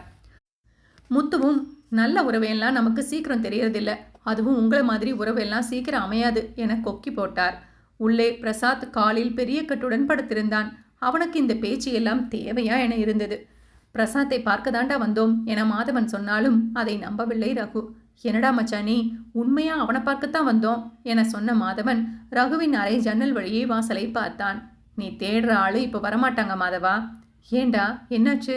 பிரசாத்துக்கு இப்படி நடந்ததால நந்துவ 2 கோவிலுக்கு தண்ணி எடுத்து ஊத்திட்டு அபிஷேகம் பண்ண சொல்லி இருக்காங்க எங்க அம்மாவும் சித்தியும். எந்த கோவில்டா? பக்கத்துல தான். நீ போகாத, அங்க பல கண்ணு இப்போ நந்தினியத்தான் கண்காணிச்சிட்டு இருக்கும். மாட்டிப்பேன். என்னடா இப்படி சொல்ற? எல்லாத்துக்கும் பறக்காத, நேரம் வரும்போது தானா எல்லாம் நடக்கும். பின் மாதவன் அவனது தாய் இருவரும் வீட்டில் உள்ளவர்களிடம் சொல்லிவிட்டு கிளம்பினார்கள். எல்லாம் பிரசாத் செய்த வேலைதான். பொண்ணை தூக்கி கல்யாணம் செய்ய போகிறேன் என போன பிரசாத் தனது நண்பர்களையும் கூட்டிக் கொண்டு போய் பிரச்சனை செய்ய அங்கிருந்த ஆட்கள் முதலில் பேசி தடுக்க நினைக்க பிரசாத் வாயை விட்டு அங்கு அடிதடி ஆரம்பமானது. அதில் அந்த பெண்ணை அவதூறாக பேசி காலில் வாங்கிய வெட்டுதான் அவன் இப்பொழுது படுத்திருக்க காரணம். அதை சாக்காக வைத்துக்கொண்டு மாதவனும் தனது தாயை கொண்டு வந்து அந்த குடும்பத்தில் அறிமுகப்படுத்திவிட்டு போய்விட்டான். அத்தியாயம் 13. சுசீலா, உன்னை யாரும் இங்க தனியா கூட்டிக்கிட்டு ஊர் சுத்த போகல. எல்லாருமே பிரஸ்ல டூர் போறாங்க. அதனால தான் உன்னையும் வர சொன்னாங்க. நீ என்னமோ உன்னை எல்லாரும் கடத்திட்டு போற மாதிரி இவ்வளோ பண்ணா என்ன பண்ண முடியும் சொல்லு? அப்படி இல்லை சார், எனக்கு இதெல்லாம் ரொம்ப புதுசா இருக்கு. நான் அவங்க கூட வந்து என்ன பண்ண போறேன்? நீங்க யாரும் ஒருத்தருக்கு ஒருத்தர் துணையா போகல சுசீலா. அவங்கவுங்க சுத்தி பார்க்க தான் போறாங்க. எவ்வளோ ஜாலியா இருக்கும் தெரியுமா? நீ தான் ஸ்கூல் படிச்சதில்ல, காலேஜ் படிச்சதில்லைன்னு சொன்ன. அங்க போயிருந்தா உனக்கு தெரிஞ்சிருக்கும். நாளைக்கு வா, வந்து பாரு, ஜாலியா இருக்கும். கொஞ்சமா கையில காசு எடுத்துட்டு வா. காசு இல்லைனா கூட பிரச்சனை இல்லை, நான் உனக்கு கொடுக்குறேன். ஐயோ, அப்படிலாம் எதுவும் இல்லை சார். நீ என்னமோ காசுக்கு தயங்குற மாதிரி தான் இருக்கு. பஸ்ஸுக்கு நம்ம எம்டி சார் தான் ரெடி பண்ணியிருக்காரு. சாப்பாட்டுக்கு மட்டும் நாம எல்லாரும் சேர்ந்து நம்மளோட விருப்பத்துக்காக சாருக்காகத்தான் பைசா போட்டோம். இப்போ நீ மட்டும் இதிலிருந்து விலகுனா என்ன நினைப்பாங்க? சொல்றத கேளு, அடம் பிடிக்காம கிளம்பி வா. நான் எதிர்பார்ப்பேன் நாளைக்கு. சாயங்காலம் பஸ்ஸுக்கு கரெக்ட் டைமுக்கு நீ வந்துடு. சாயங்காலம் 5 மணிக்கு மறந்துடாத என சொல்லிவிட்டு போனவர் திரும்ப வந்து, உனக்கு ஏதாவது போட்டுக்கிறதுக்கு ட்ரெஸ் எதுவும் வேணுமா அப்படின்னா நீ என்கிட்ட சொல்லு, நான் எடுத்து தரேன். நாளைக்கு நீ போட்டுக்கிட்டு வா. அதற்குள் நாகராஜனின் மனைவி கிருஷ்ணவேணி, ஏங்க, ஹாஸ்பிட்டல் வந்து ரொம்ப நேரம் ஆச்சு, எல்லாம் முடிஞ்சிருச்சு, உங்களுக்காகத்தான் காத்துட்டு இருக்கேன், சீக்கிரம் வரீங்களா என ஃபோன் செய்யவும் அவசரமாக அங்கு போனார். அன்றைய நாள் முழுவதும் யோசனை செய்து மறுநாள் கிளம்பி வந்து அவளுக்காக காத்திருந்தார். அவளும் வந்தாள். வள்ளியோ, எனக்கு தெரியும் நீ வருவேன்னு. பாரு, உனக்காக நான் வாங்கிட்டு வந்தது என்று சொல்லி ஒரு பையனை கொடுக்க, என்ன இது என கேட்டாள். இதுல நாம சாப்பிட ஸ்நாக்ஸ் எல்லாமே இருக்கு. நாம போகும்போது சாப்பிட்டுட்டு ஜாலியா போகலாம். என் புருஷங்கிட்ட சொன்னது தான் போதும், கடன்னு போய் எல்லாத்தையும் வாங்கிட்டு வந்து சீடை முறுக்கு எல்லாம் செஞ்சு கொடுத்துட்டாரு. எல்லாமே எடுத்துட்டு போக போறோமா? ஆமா, ரொம்ப ஜாலியா இருக்கும். பஸ்ல பாட்டு கேட்டுக்கிட்டு ஏதாவது தீனி தின்னுட்டு ஜாலியா போகலாம். அப்ப தாண்டி நல்லா இருக்கும் என சுசீலாவை பஸ்ஸில் ஏற சொல்ல, என்ன வள்ளியக்கா, யாருமே வரலையே, நாம மட்டும் ஏறி? மேல போய் வெள்ளை கலர் கர்ச்சீஃப் கிடக்கிற சீட்ல உன்னோட பைய வச்சுட்டு வா. அவளும் பஸ்ஸில் ஏற அங்கு நாகராஜன் அமர்ந்திருந்தார். வள்ளி, பிரஸ் உள்ள போய் 2 வாட்டர் பாட்டில் மட்டும் எடுத்துட்டு வா என அவளை அனுப்பிவிட்டார். கையில் இருந்த பையை கொடுத்து, இந்த சுசீலா, இதுல உனக்கு சுடிதார் ட்ரெஸ் எல்லாம் இருக்கு அங்க போடுறதுக்கு. எப்படியும் நீ அந்த புடவையத்தை எடுத்துட்டு வந்திருப்ப. இதுல உன் சைஸுக்கு கரெக்டா எடுத்திருக்கேன், போட்டுக்க சரியா என சொல்லி கொடுக்க அவளோ தயங்கினாள். வாங்கிக்க வாங்கிக்குமா, ஆளுங்க வராங்க என அவசரமாக அவள் கையில் பையினை கொடுத்து விட்டு இருவரும் கீழே இறங்கி மற்றவர்களோடு பேசிக்கொண்டு பின் பஸ் கிளம்பும் நேரத்தில் எல்லோரும் சேர்ந்து வந்து அமர்ந்தார்கள். பஸ்ஸில் ஆட்டம் பாட்டம் என சந்தோஷமாக நேரம் போனது. சிலர் சுசீலாவையும் இழுத்துவிட அவளோ வெட்கப்பட்டு கொண்டே ஆட, பலர் கைத்தட்ட, பலர் சிரிக்க, பலர் நாகராஜனையும் அவளையும் பார்த்து நமட்டு சிரிப்பு சிரிக்க என பேருந்து ஒரு வழியாக கொடைக்கானலை நோக்கி போனது. எல்லோரும் இறங்கி அந்த குளிருக்கு இதமாக ஆளுக்கு ஒரு ஸ்வெட்டர் எடுத்து போட்டுக்கொள்ள, கைகளை தேய்த்து கொண்ட வள்ளி, ஏன் புள்ள, நீ சொற்றெல்லாம் எடுத்துட்டு வந்தியா என கேட்க, இல்லை என அவள் சொல்வதற்குள் நாகராஜன் கண்ணை காட்டினார். அவளோ அந்த பையை திறந்து பார்க்க அதிலிருந்து எடுத்து போட்டுக்கொண்டாள். நல்லா இருக்கு புள்ள, எங்க வாங்கின, எம்புட்டு விலை என வள்ளி கேட்க, அது மறந்துட்டேங்கா என சொன்னவள் அப்படியே மெதுவாக பில்லை பார்க்க அதில் பில் இல்லை. பை உள்ளே பார்க்க மொத்தமாய் வாங்கிய பில் கிடந்தது. அதை எடுத்து பார்த்தவள் ஆங்கிலத்தில் இருக்கவும் அப்படியே விட்டுவிட்டு, சொல்றேன் வா போவோம் என போய் அங்கிருக்கும் இடத்தை எல்லாம் சுற்றி சுற்றி வளைத்து சுற்றி பார்த்து கொண்டிருந்தார்கள். இருவர் கையிலும் இருந்தது பட்டன் போன் தான். அதிலிருந்த கேமராவிலேயே தங்களை போட்டோ எடுக்க சொல்லி அங்கு இருப்பவர்களிடம் சொல்லிக் கொண்டும் தாங்களே போட்டோ எடுத்துக்கொண்டும் சந்தோஷமாக சுற்றி பார்த்தார்கள். வள்ளி, சுசீலா இருவருக்கும் ஒரே அறையை கொடுத்திருக்க அவர்கள் இருவரும் அறையை பார்த்து பூரிப்படைந்தார்கள். போன முறை இதைவிட கம்மிதான், இந்த டைம் நல்ல வசதியா இருக்கும் போல என மெத்தைகளில் படுத்து உருள, ஜன்னலை திறந்து பார்க்க அந்த ஏசி குளிரில் நடுங்கிக் கொண்டே டிவியை போட என அப்படி ஒரு சந்தோஷம். அடுத்த சில பல நிமிடங்களில் ரூம்பாய் வந்து காஃபியை கொடுக்க, இதெல்லாம் போன டைம் பண்ணலையே என வள்ளி நினைத்து கொண்டிருக்க நாகராஜன் போன் செய்தார் சுசீலாவுக்கு. கொஞ்சம் தள்ளி போய் நின்று பேச, என்ன சுசி, காஃபி வந்துடுச்சா, வேற எதுவும் வேணும்னா எனக்கு ஃபோன் பண்ணு. இது நாகராஜன் செய்த வேலைதான் என தெரிந்தாலும் வள்ளியிடம் எதுவும் சொல்லவில்லை. நாகராஜன் எடுத்து கொடுத்த உடையையே போட்டுக்கொண்டதும் வள்ளியோ, ஏ புள்ள, என்ன இந்த முறை காசை எல்லாத்தையும் ட்ரெஸ்லேயே போட்டுட்டியா, எல்லாம் நல்லா இருக்கு, எங்க வாங்கின என கடையின் பெயரை பார்த்துவிட்டு, இந்த கடையில எல்லாமே நிறைய விலையா இருக்குமே, நல்ல விலையில வாங்குறதா இருந்தா நீ ரொம்ப பேசுவியே கடைக்காரங்கிட்ட. இல்லக்கா என உண்மையை சொல்ல வந்தவள் பின்பு வேண்டாம் என நினைத்தாள். மொத்தமாக நாகராஜனே உணவு உடை எல்லாம் எடுத்து கொடுத்ததாக சொன்னால் கண்டிப்பாக வள்ளிக்கும் என்றாவது ஒரு நாள் சந்தேகம் வரும். அதற்கு ஏன் வீணாக இப்பொழுதே அஸ்திவாரம் போடுவானேன்? நாகராஜன் சாரிடமும் சொல்லி இதை எல்லாவற்றையும் பாதியோடு குறைக்க வேண்டும். இல்லை என்றால் மொத்தமாக இதையெல்லாம் நிறுத்தச் சொல்ல வேண்டும்.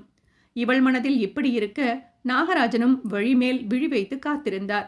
சுசீலா வெளியே வர அனைவரது கண்களும் ஒரு முறை அவளை தொட்டு மீண்டது. விஷயம் தெரிந்தவர்கள், கண்டிப்பா இவர்தான் வாங்கி கொடுத்திருப்பாரு, அந்த பொம்பளையையும் பாருங்களே, வெட்கமே இல்லாம அப்பா வயசுல உள்ள ஒருத்தர் வாங்கி கொடுத்ததும் போட்டுட்டு மினுக்கிக்கிட்டு வாரா என சொல்ல சுசீலா காதில் வாங்கவில்லை. ஆனால் வள்ளிக்கு அவர்கள் பேசுவது கேட்டுவிட்டது. வள்ளி போய் அவர்கள் பக்கம் நின்று கொண்டு போட்டோ எடுப்பது போல அவர்கள் பேசுவதை கேட்க ஆரம்பித்தாள். அப்பா வயசுல இருக்காரு, வாங்கி கொடுத்ததும் போட்டுக்கிட்டான். அப்பா அம்மா இருந்து அவளை வளர்த்துருக்கணும், இல்ல நல்ல குடும்பத்தில் இருந்து இருக்கணும். நானும் கேள்விப்பட்டேன் சார், அவங்க அம்மா யார் கூடயோ ஓடி போயிடுச்சான், அதுவும் ஒரு கிழவனை வச்சுக்கிட்டு இருந்துச்சான். அந்த கிழவன் அதுக்கு பிறகு இந்த பிள்ளைய கல்யாணம் பண்ணணும்னு ஒத்த கால நின்னானா. அப்புறம்தான் அந்த வீட்டு ஓனரம்மா அந்த கிழவனை பிடிச்சி பத்தி விட்டுருக்கு. இந்த பிள்ளை இங்க இருக்கு, வீட்டு வாடகை, சாப்பாடு, போட்டுக்கிற ட்ரெஸ், இதை தவிர ஒன்றும் கிடையாது. இது எல்லாம் இப்படி மினுக்கிக்கிட்டு அடுத்தவங்க புருஷனுக்கு அலைய வேண்டியது என ஒரு தாய்க்குலமே தகாத வார்த்தையெல்லாம் சொல்லி போக வள்ளி ஆடி போனாள். புது புது உடைகள் என சுசீலா வலம் வர பார்த்திருந்த அத்தனை கண்களும் அவளை தவறாகவே எடை போட்டது. பியூன் கணக்காவா அவ உடுத்தி இருக்கிறா? எல்லாம் யாரு, நாகராஜன் சாரோட பணமா தான் இருக்கும். இந்த முறை அவர்கள் பேசுவது எல்லாம் சுசீலா காதிற்கு போகாமல் வள்ளி காதுக்கு போனது. அவளும் அப்பொழுதுதான் நாகராஜனை கவனிக்க ஆரம்பித்தாள். ஒருத்தர் 2 பேர் சொன்னா பரவாயில்ல, ஆபீஸ்ல உள்ள அத்தனை பேரும் சொல்றாங்களே என அவரை கவனிக்க அவர் ஒன்றும் தவறாக எதுவும் செய்யவில்லை. அவர் சரியானவர்தான் என நினைத்து கொண்டு அறைக்கு போனாள் வள்ளி. 2 நாளாக நன்றாக சுற்றி பார்த்தார்கள். நாகராஜன் அவளுக்கு ஏதாவது வாங்கி கொடுப்பது எல்லாவற்றையும் 1-2 கண்கள் கண்காணிக்கத்தான் செய்தது. சில கண்கள் நல்ல விதமாக பார்க்க, சில கண்கள் தவறாக பார்த்தது. நன்றாக சுற்றி பார்த்து, நன்றாக உடுத்தி, நன்றாக உண்டு சுசீலா சந்தோஷமாக இருந்தாள். கிளம்பும் நேரமும் வந்தது. பாதி பேர் பேருந்துக்கு வந்து விட்டார்கள். சீக்கிரம் வாங்க வள்ளியக்கா, போகலாம். சரி சரி, நீ முன்னாடி போயிட்டே இரு, அவ்வளோதான், நான் மூஞ்சி மட்டும் கழுவிட்டு வந்துடுறேன் என வள்ளி நெற்றியில் வைத்த பொட்டை எடுத்து உரித்து கொண்டிருக்க, சரி சரி சீக்கிரம் வாங்க என ஓடினாள் சுசீலா. சுசீலா ஓடவும் அந்த பக்கம் வந்த 2 பேர் வள்ளி அறைக்குள் கதவு திறந்த நிலையில் இருப்பதை பார்க்காமல், பார்த்தியா அந்த கிழவனுக்கு இருக்கிற மச்சத்தை, ஒருத்திய விடல, கடைசியில அந்த பியூன் பொம்பளையும் அவன் கூட சேர்ந்து வருது பாரு. எனக்கு என்னமோ சுசீலா வழியிற மாதிரி தெரியல, இவர் தான் பின்னாடி போற மாதிரி இருக்கு. விஷயமே தெரியாதா சார் உங்களுக்கு? இவர் தான் எல்லாம் பண்றாரு. ஆனா அந்த பொம்பளைக்கு எங்க போச்சு புத்தி? சின்ன புள்ளதானே, வயசு இருக்கு, அறிவு வேண்டாம். அதான் படிச்சிருந்தா தானே அறிவு வரப்போகுது. என்னப்பா சொல்ற? நீங்க புத்திமதி எதுவும் சொல்றது இல்லையா அவர்கிட்ட? என்னத்த சொல்றீங்க? காலமோன கடைசியில அவருக்கு இப்பதான் காதல் தேவையா இருக்கு. பொண்டாட்டி வீட்டுல சரியா இல்ல, ஹோட்டல் சாப்பாடு சாப்பிட்டா தப்பா என்னன்னு என்கிட்டயே கேட்குறாரு. என்ன பண்ண முடியும்? நாங்களும் குடும்பம், குழந்தை குட்டின்னு வாழ்றோம். அவருக்கு இப்பதான் இளம திரும்புது. என்னவோ பண்ணிட்டு போகட்டும், நமக்கு என்ன வந்துச்சு? என அவர்கள் பேசிக்கொண்டு போக உள்ளிருந்து எல்லாவற்றையும் கேட்ட வள்ளியோ நெஞ்சம் துடிக்க அவசரமாக போனாள் பேருந்துக்கு. அப்பொழுதுதான் நாகராஜனையும் கண்காணிக்க ஆரம்பிக்க அவரோடு வேறு 2 பேர் நின்று, என்ன சார், உங்க கிராக்கியை கவுத்துட்டீங்களா என்ன என கிண்டல் செய்தார்கள். அதெல்லாம் இல்லையா, புதுசு புதுசா ட்ரெஸ் எல்லாம் வாங்கி கொடுத்துருக்கீங்க, வேலையிலேயே தெரியுது அது எந்த பக்கத்துல இருந்து வந்ததுன்னு. யோ, நீங்க வேற ஏன் இப்படி மோப்பம் பிடிக்கிறீங்க? கண்ணுக்கு குளிர்ச்சி அந்த மாதிரி போட்டுக்கிட்டு வந்தா தான் நமக்கும் பார்க்க நல்லா இருக்கும். அதான் நேற்று சாயங்காலமே போய் எடுத்து வச்சிட்டேன். வீட்டில் பொண்டாட்டியை சமாளித்து எடுத்துகிட்டு வரதுக்குள்ளே ஒரு வழி ஆயிட்டேன். சரி வாங்க சார், பஸ் எடுக்க போகிறாங்க. வள்ளி காதில் வாங்கிய செய்திகளோடு அமைதியாக போய் சுசீலா பக்கத்தில் அமர்ந்தாள். மாமனையும் அத்தையையும் ஏதோ விருந்துக்கு வந்தவர்கள் போல விழுந்து விழுந்து கவனித்தாள் பூவரசி. பொண்ணுக்கும் பிடிக்கவில்லை, தாமரைக்கும் பிடிக்கவில்லை. என்னமோ ஊர்ல இல்லாத சொந்தத்தை பார்த்துட்டா, இவதான் கிடந்து தாங்குறா. எனக்கு என்னமோ இதெல்லாம் சரியா வரணும் தோணலைங்க. இந்த பிள்ளைக்கு ஏன் தான் அறிவு இப்படி போகுதோ என திட்ட, விடு, அவங்க ஊருக்கு போனதுக்கு அப்புறம் பேசிக்கலாம். என்னதான் இருந்தாலும் ஒரு நாள் அவங்களோட சுயரூபம் வெளியே வந்துடும் என அவர்களும் அமைதியாக இருந்தார்கள். கவிதா கூட பல முறை சொல்லிவிட்டாள், இங்க பாரு, நீ பண்றதெல்லாம் நான் எதுவும் தப்பு சொல்லல. நீ ஓடி ஓடி அலைஞ்சு நாய் மாதிரி குலைச்சாலும் அங்கிருந்து ஒரு பதிலும் வரமாட்டேங்குது. ஊருக்கு அம்மா அப்பாவை அனுப்பி வைக்கிற அப்படின்னு கூட பதில் உன் சிலம்பு சொல்லல. ஊருக்கு வர்றத உங்க பெரிய மாமா தான் போன்ல சொன்னாரு. நீ என்ன வேணும்னாலும் சொல்லிடி. இப்பெல்லாம் மத்தவங்க பேசுற மாதிரி நீயும் பேசுற. ஒரு நாள் எங்க கல்யாணம் நடக்கும், அப்போ ஆரத்தி எடுக்க உன்னை கூப்பிடுறேன். நடந்தா எனக்கும் சந்தோஷம்தான் பூவு. ஆனா நீ ஏமாந்துடக்கூடாதுன்னு தான் உன் அப்பாரு, நானு, உங்க அம்மா எல்லாரும் சொல்றோம். உனக்குத்தான் ஏன் இந்த மரமண்டையில ஏற மாட்டேங்குதுன்னு எனக்கு புரியல என புலம்பியபடி கவிதா போக, ஊருக்கு கிளம்புறேன்பா என சொல்ல வந்து தனமும் லிங்கமும் பூவரசி கையில் 1000 ரூபாயை கொடுக்க அவளோ வாங்கவே இல்லை. என்ன பூவு, நாங்க கொடுத்த வாங்கிக்க மாட்டியா என சொல்லி பொன்னுசாமியை கைக்குள் போட்டுக்கொள்ள நினைத்து அரை மணி நேரம் பேசிவிட்டு தலையசைத்து அங்கிருந்து கிளம்பினார்கள். அத்தை, மாமா, சிலம்பு மாமாவை அடுத்த முறை கூட்டிட்டு வாங்க, மறந்துடாதீங்க. அம்புட்டு பார்க்கணும்னு ஆசையா இருந்தா வரவேண்டியது தானே. நீ ஏன் உன் மாமா வீட்டுக்கு? உனக்கு கதவு திறந்து தானே கிடக்கு, உனக்கு இல்லாத உரிமையா என தனம் 2-3 வார்த்தைகளை அதிகமாக விட அதை உண்மை என நினைத்து கொண்டாள் பூவு. நல்லா கேட்டுக்கோங்க என தகப்பனையும் தோழியையும் பார்த்து கண்களை காட்டினாள். அவர்கள் போகவும், பாத்தீங்களாப்பா, மாமாவும் அத்தையும் எவ்வளோ பெருந்தன்மையா வீட்டுக்கு வான்னு சொல்லிட்டு போறாங்கன்னு. ஆமாம்மா, ஏன் நீ இப்ப சும்மா தானே இருக்க? உன்னை 2 நாள் அழைச்சிட்டு போக வேண்டியது தானே. அழைச்சிட்டு போனா வேலைக்காரி வேலை தான் கொடுப்பாங்க. ஏதாவது சொல்லி வாங்கி கட்டிக்காத. தாமரை திட்டிவிட்டு போனார். மகளை நினைத்து தாமரைக்கு கவலையாக இருந்தது. கட்டோடு பிரசாத் அமர்ந்திருக்க பக்கத்து சோஃபாவில் அமர்ந்திருந்த கோதண்டம் கோபமாக கத்தினார். இவன் பண்ணிட்டு வந்த பிரச்சனைக்கு அந்த பொண்ணுக்கு கல்யாணமே நின்னு போச்சு. மாப்பிள்ளை வீட்டுல ஒரே பிரச்சனையா. என்ன பண்றது?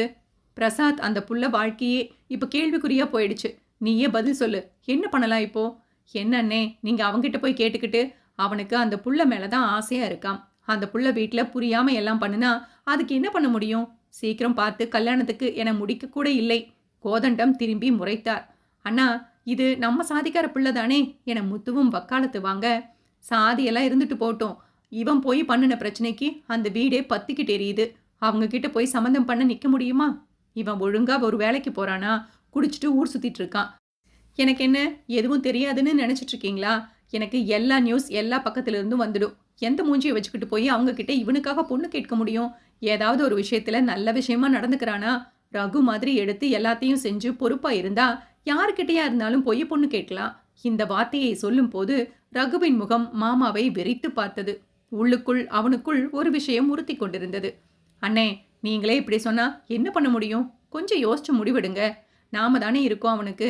நாளையிலிருந்து அவன் சரியா இருப்பான். நாளையிலிருந்து நம்ம மில்லுக்கு போக சொல்றேன், நம்ம வயலை பார்க்க சொல்றேன். கண்டிப்பா அவன் நல்லபடியா இருப்பானே. எத்தனை பேரு கல்யாணம் பண்ணிக்கிட்டு நல்லபடியா வாழலையா? அது மாதிரி அவனுக்கும் புத்தி வரும். நீ தானே எல்லாம் பண்ணணும்னு சொல்லி கணவரை ஒரு முறை முறைக்க அவரும் உடனே ஆமா ஆமா நீங்க தானே செய்யணும் மச்சான் என அவரும் சொல்ல, பார்க்கலாம் என சொல்லி போன கோதண்டம் பெண் வீட்டுக்காரர்கள் பக்கம் இருந்த சில பல ஆட்களை அழைத்து பொறுமையாக பேச அவர்களோ குதி குதி என்று குதித்தார்கள். ஒரு வழியாக எல்லாம் பேச பிரசாத் நல்லபடியாக வேலைக்கு போகட்டும் என்று சொல்லி அத்தோடு பேச்சை நிறுத்திவிட்டார்கள். இவனும் நல்ல பிள்ளையாக நடிக்க வேண்டும் என 3 மாத காலத்திற்கு குடி கூத்து எல்லாவற்றையும் விட்டுவிட்டு நல்லபடியாக இருக்க முயற்சி செய்தான். இந்த இடைப்பட்ட காலத்தில் ரகுவே எரிச்சலடையும் அளவுக்கு மாதவனோ எப்பொழுது பார்த்தாலும் நந்தினி நந்தினி என்று பைத்தியம் பிடித்து அலைந்தான். பிரசாத்திற்கு பார்த்த பொண்ணும் எவ்வளவோ கெஞ்ச அவளது வீட்டில் உள்ள ஆட்கள், கடைசியில எங்க மானத்தை வாங்கிட்டல, உன்னால குடும்பம் மொத்தமும் சபையில தலை குனிஞ்சு நின்னுச்சு. பொம்பளை பிள்ளைய செல்லம் கொடுத்து வளர்க்காதுன்னு பல பேர் சொன்னாங்க. அப்படி இருந்தும் செல்லம் கொடுத்து வளர்த்து இன்னைக்கு 4 பேர் நிக்கிற சபையில எங்க மூஞ்சியில காரி துப்புற மாதிரி பண்ணிட்டல நீ. உனக்கடுத்து உன் தங்கச்சி இருக்காங்கிற அக்கறையே இல்லாம இவ்ளோ பெரிய காரியத்தை பண்ணிட்டல நீ என அவளது அப்பா கோபமாக கத்த, அம்மாவோ சேலை தலைப்பால் வாயை பொத்திக் கொண்டு அழுதாள். அந்த பெண்ணும் அத்தனை முறை மன்னிப்பு கேட்டுவிட்டாள். ஆனால் அவர்கள் மன்னிப்பது போல தெரியவில்லை. இனி எவன்கிட்ட பொண்ணு பார்க்க வர சொன்னாலும் இவ வந்து சண்டைக்கு நிற்பான். பொண்ணு பார்க்க வரவனும் யோசிப்பான், உன்னால உன் தங்கச்சி வாழ்க்கையும் கெட்டு போகும். நீ தானே காதலிச்ச, அவனை நீயே கல்யாணம் பண்ணிக்கோ. அவன் மாமா வந்து ஊர்க்காரங்க கிட்ட பேசிட்டு போயிருக்காரு. கல்யாணம் பண்ணிட்டு உனக்கு பிடிச்ச மாதிரி வாழு, எங்களுக்கு பிடிச்ச பீட தொலைஞ்சு போயிடும். தாய் தந்தையிடம் அவள் கதறினாள். அப்பா, முதல்ல நல்ல பையன்னு நினைச்சுதான் பிடிச்சிருந்துச்சு. அப்புறம்தான் அவனை பத்தி தெரியும். அதான்ப்பா விட்டுட்டேன். அதுக்கப்புறம் அவன் மேல எனக்கு எந்த ஆசையும் இல்லப்பா. நான் நீங்க சொல்ற பையனை கல்யாணம் பண்ணிட்டு நீங்க சொல்ற மாதிரியே வாழறேன். என காலில் விழாத குறையாக, ஏன் காலிலேயே விழுந்து கூட கெஞ்சி விட்டாள். ஆனால் அவர்களும், இன்னொரு பையனை கூட்டிட்டு வந்து சபையில அசிங்கப்படுத்துறதுக்கா? இவன் என்னமோ உன்னை விடுற மாதிரி தெரியல. நீ பண்ணின வேலை தான். படிக்க காலேஜ் அனுப்புனா என்ன வேலை பார்த்துட்டு தெரிஞ்சிருக்க? உன்னால உன் தங்கச்சி வாழ்க்கையெல்லாம் கெட்டு போகக்கூடாது. ஒழுங்கு மரியாதையா அவனை கல்யாணம் பண்ணிட்டு அப்படியே போயிடு. இங்க வர்ற வேலையை வச்சுக்காத. பொம்பளை புள்ள 2ஐயும் வளர்த்து ஆளாக்கி கல்யாணம் பண்ணி கொடுக்கணும்னு நினைச்சா அதையெல்லாம் என் மூஞ்சியில கரிய பூசிட்டு போகுதுக என பெத்தவர் போக இவளோ கத்தி கதறினாள். அத்தியாயம் 14. பிரசாத் நல்லவன் வேஷம் போட்டு ஹாலில் அமர்ந்திருக்க அவனுக்கு முன்னே கையில் காஃபி கப்போடு நின்றிருந்தாள் காயத்ரி. கடந்த 3 வாரத்தில் எல்லாம் மாறிவிட்டிருந்தது. அவன் போட்ட நல்லவன் வேஷத்திற்கு கோதண்டம் கொஞ்சம் மயங்கித்தான் போனார் என்றார். மீதி எல்லாம் அன்னலட்சுமி வார்த்தையாக அண்ணனிடம் அன்புடன் பேசியதுதான். என்ன அண்ணே பண்றது, ஒரே ஒரு புள்ளைய வளர்த்து வச்சிருக்கேன். அவன் நல்லபடியா வாழணும்னு எனக்கு ஆசை இருக்காதா? சில பேர் கல்யாணம் பண்ணனதுக்கு அப்புறம் மாறிடுவாங்கன்னு சொல்லுவாங்க. அந்த பொண்ணு மட்டும் இப்ப கிடைக்கலைன்னா கண்டிப்பா இவன் தற்கொலை அது இதுன்னு வாழ்க்கையை கெடுத்துக்குவான். அதுக்கு அவனுக்கு கல்யாணத்தை பண்ணி வச்சுனே.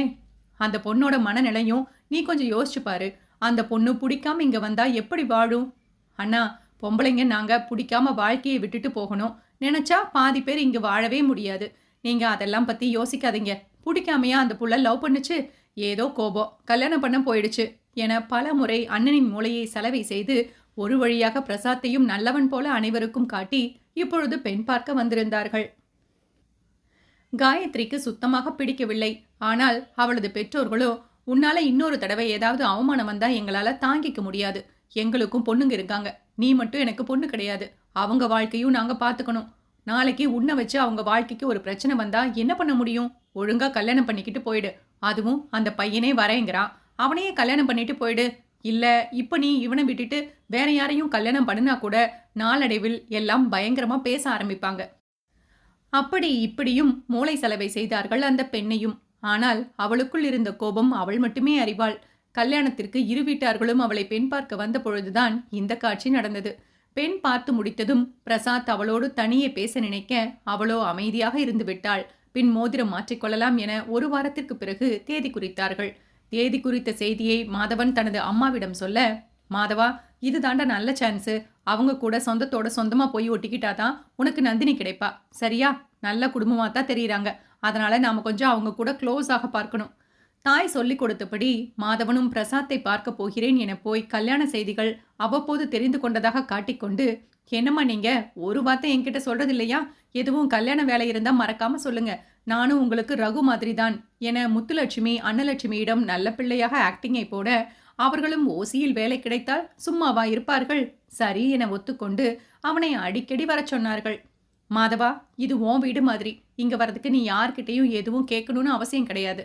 பிரசாத் கல்யாணத்துக்கு முன்ன நின்று நீயும் ரகுவும் தான் எல்லாத்தையும் எடுத்து நடத்தணும், புரியுதா என முத்துலட்சுமி அன்னலட்சுமி ஐஸ் வைக்க, அதுதானே தனக்கும் வேண்டும் என மாதவனும் பல்லை காட்டிவிட்டு வந்து சேர்ந்தான். இது எதுவும் ரகுவுக்கும் நந்தினிக்கும் கொஞ்சம் கூட பிடிக்கவில்லை. என்னடா ரகு, இதுக்கெல்லாம் கோச்சுக்கிற? இப்பவே உங்க குடும்பத்து கூட கொஞ்சம் நெருக்கமானாதான் எனக்கும் வசதியா இருக்கும். நந்தினி வெளியில பார்த்தாலும் பேச மாட்டேங்கிறாங்க. இந்த மாதிரி வீட்டுல வந்து உதவுற போது ஏதோ ஒரு 2 வார்த்தை பேச நேரம் இருக்குல்லடா, அதுக்குத்தான். அவ வெளியில முறைக்கவாவது செய்யறா.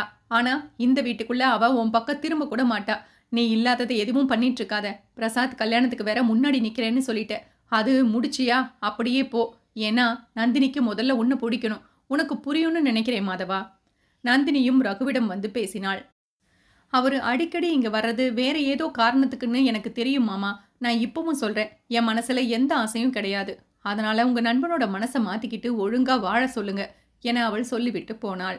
ரகுவுக்குத்தான் எங்கேயாவது மண்டையை கொண்டு போய் முட்டிக்கொள்ளலாமா என இருந்தது. பிரசாத்தை கல்யாணம் செய்து கொள்ளப் போகும் காயத்ரி வீட்டில் அவளை போட்டு படுத்தி எடுத்ததில் அவளுக்கு பிரசாத் குடும்பத்தின் மீது மொத்தமாக ஒரு வெறுப்பு வந்து சேர்ந்தது. கல்யாணம் தானே பண்ணிட்டு போனதுக்கப்புறம் உங்க குடும்பத்தில் இருக்கிற ஒவ்வொருத்தருக்கும் இருக்கு என மனதிற்குள் நினைத்து கொண்டாள். நிச்சயம் செய்தாயிற்று. இன்னும் திருமண ஏற்பாடுகள் தான். எல்லாவற்றிற்கும் மாதவனும் அவன் தாயும் வந்து முன்னே நிற்க அன்னலட்சுமிக்கு முத்துலட்சுமிக்கு அப்படி ஒரு சந்தோஷம். பிரசாத்தும் நல்லவன் வேஷம் போட்டுக்கொண்டு காயத்ரி பின்னாடியே திரிய அவளும் அவனை கொஞ்சம் டீலில் விட்டு அவனது குடும்ப நபர்கள் பற்றி ஒவ்வொன்றாக தெரிந்து கொள்ள ஆரம்பித்தாள். நந்தினியின் கதையைத்தான் அவள் முதலில் கேட்டாள். நந்தினிக்கும் மாதவனுக்கும் என்ன சம்மதம் என்பது வரை தெரிந்து கொண்டு இந்த குடும்பத்திற்குள் இனி நிம்மதி என்பதே இருக்கக்கூடாது என்பதில் குறியாக இருந்தாள். என்னக்கா நீ முன்னாடி நான் வாங்கக்கூடாதுன்னு சொல்லுவேன். அப்ப எல்லாம் நீ தான் அந்த சாருக்கு சப்போர்ட் பண்ணுவ. இப்ப என்ன புதுசா நீ வந்து சொல்லிட்டு இருக்க? இங்க பாரு சுசீலா, ஒரு 2 நாள் சாப்பாடு கொடுத்தாரு. இப்போ மாச கணக்கு தாண்டிடுச்சு. இன்னும் எதுக்கு அவரு சமைச்சு கொண்டு வந்து கொடுக்கணும்? உன்கிட்ட காசு இல்லையா? 4 பாத்திரத்தை வாங்கி போடு, காய்கறி வாங்கி போடு, நல்லா சமைச்சு தின்னு. நீ ஏன் அடுத்த வீட்டு சாதத்தை எதிர்பார்க்கிற? நான் எப்பக்கா எதிர்பார்த்தேன்? அவர் கொண்டு வந்து கொடுத்தாரு. நான் வேணான்னு சொன்னேன் தான். நீ தான் கேட்கல. இப்ப என்ன புதுசா வந்து சொல்லிட்டு இருக்க? நீ தான் மாத்தி மாத்தி பேசுற. எனக்கு தான் ஒன்னும் புரியல. போவள்ளியக்கா என சுசீலா போக, இங்க பாரு புள்ள, நான் தான் சொல்றேன் இல்ல, இனி நீ சமைச்சு சாப்பிடு. இல்லைனா உனக்கு என்ன வேணும்னு சொல்லு, நானாவது சமைச்சு எடுத்துட்டு வரேன். தயவு செஞ்சு இனிமே யாருக்கிட்டையும் வாங்கி சாப்பிடுற வேலை வேண்டாம். அன்றைக்கு நாகராஜன் சாப்பாடு கொடுப்பதற்குள் வள்ளி சொன்னதை மனதில் வைத்துக்கொண்டு சுசீலா அவர் இருக்கும் திசை பக்கமே போகாமல் அங்குமிங்கும் ஓடிக்கொண்டு சாப்பாட்டு வேளையில் வெளிவேளை என சென்று விட்டாள்.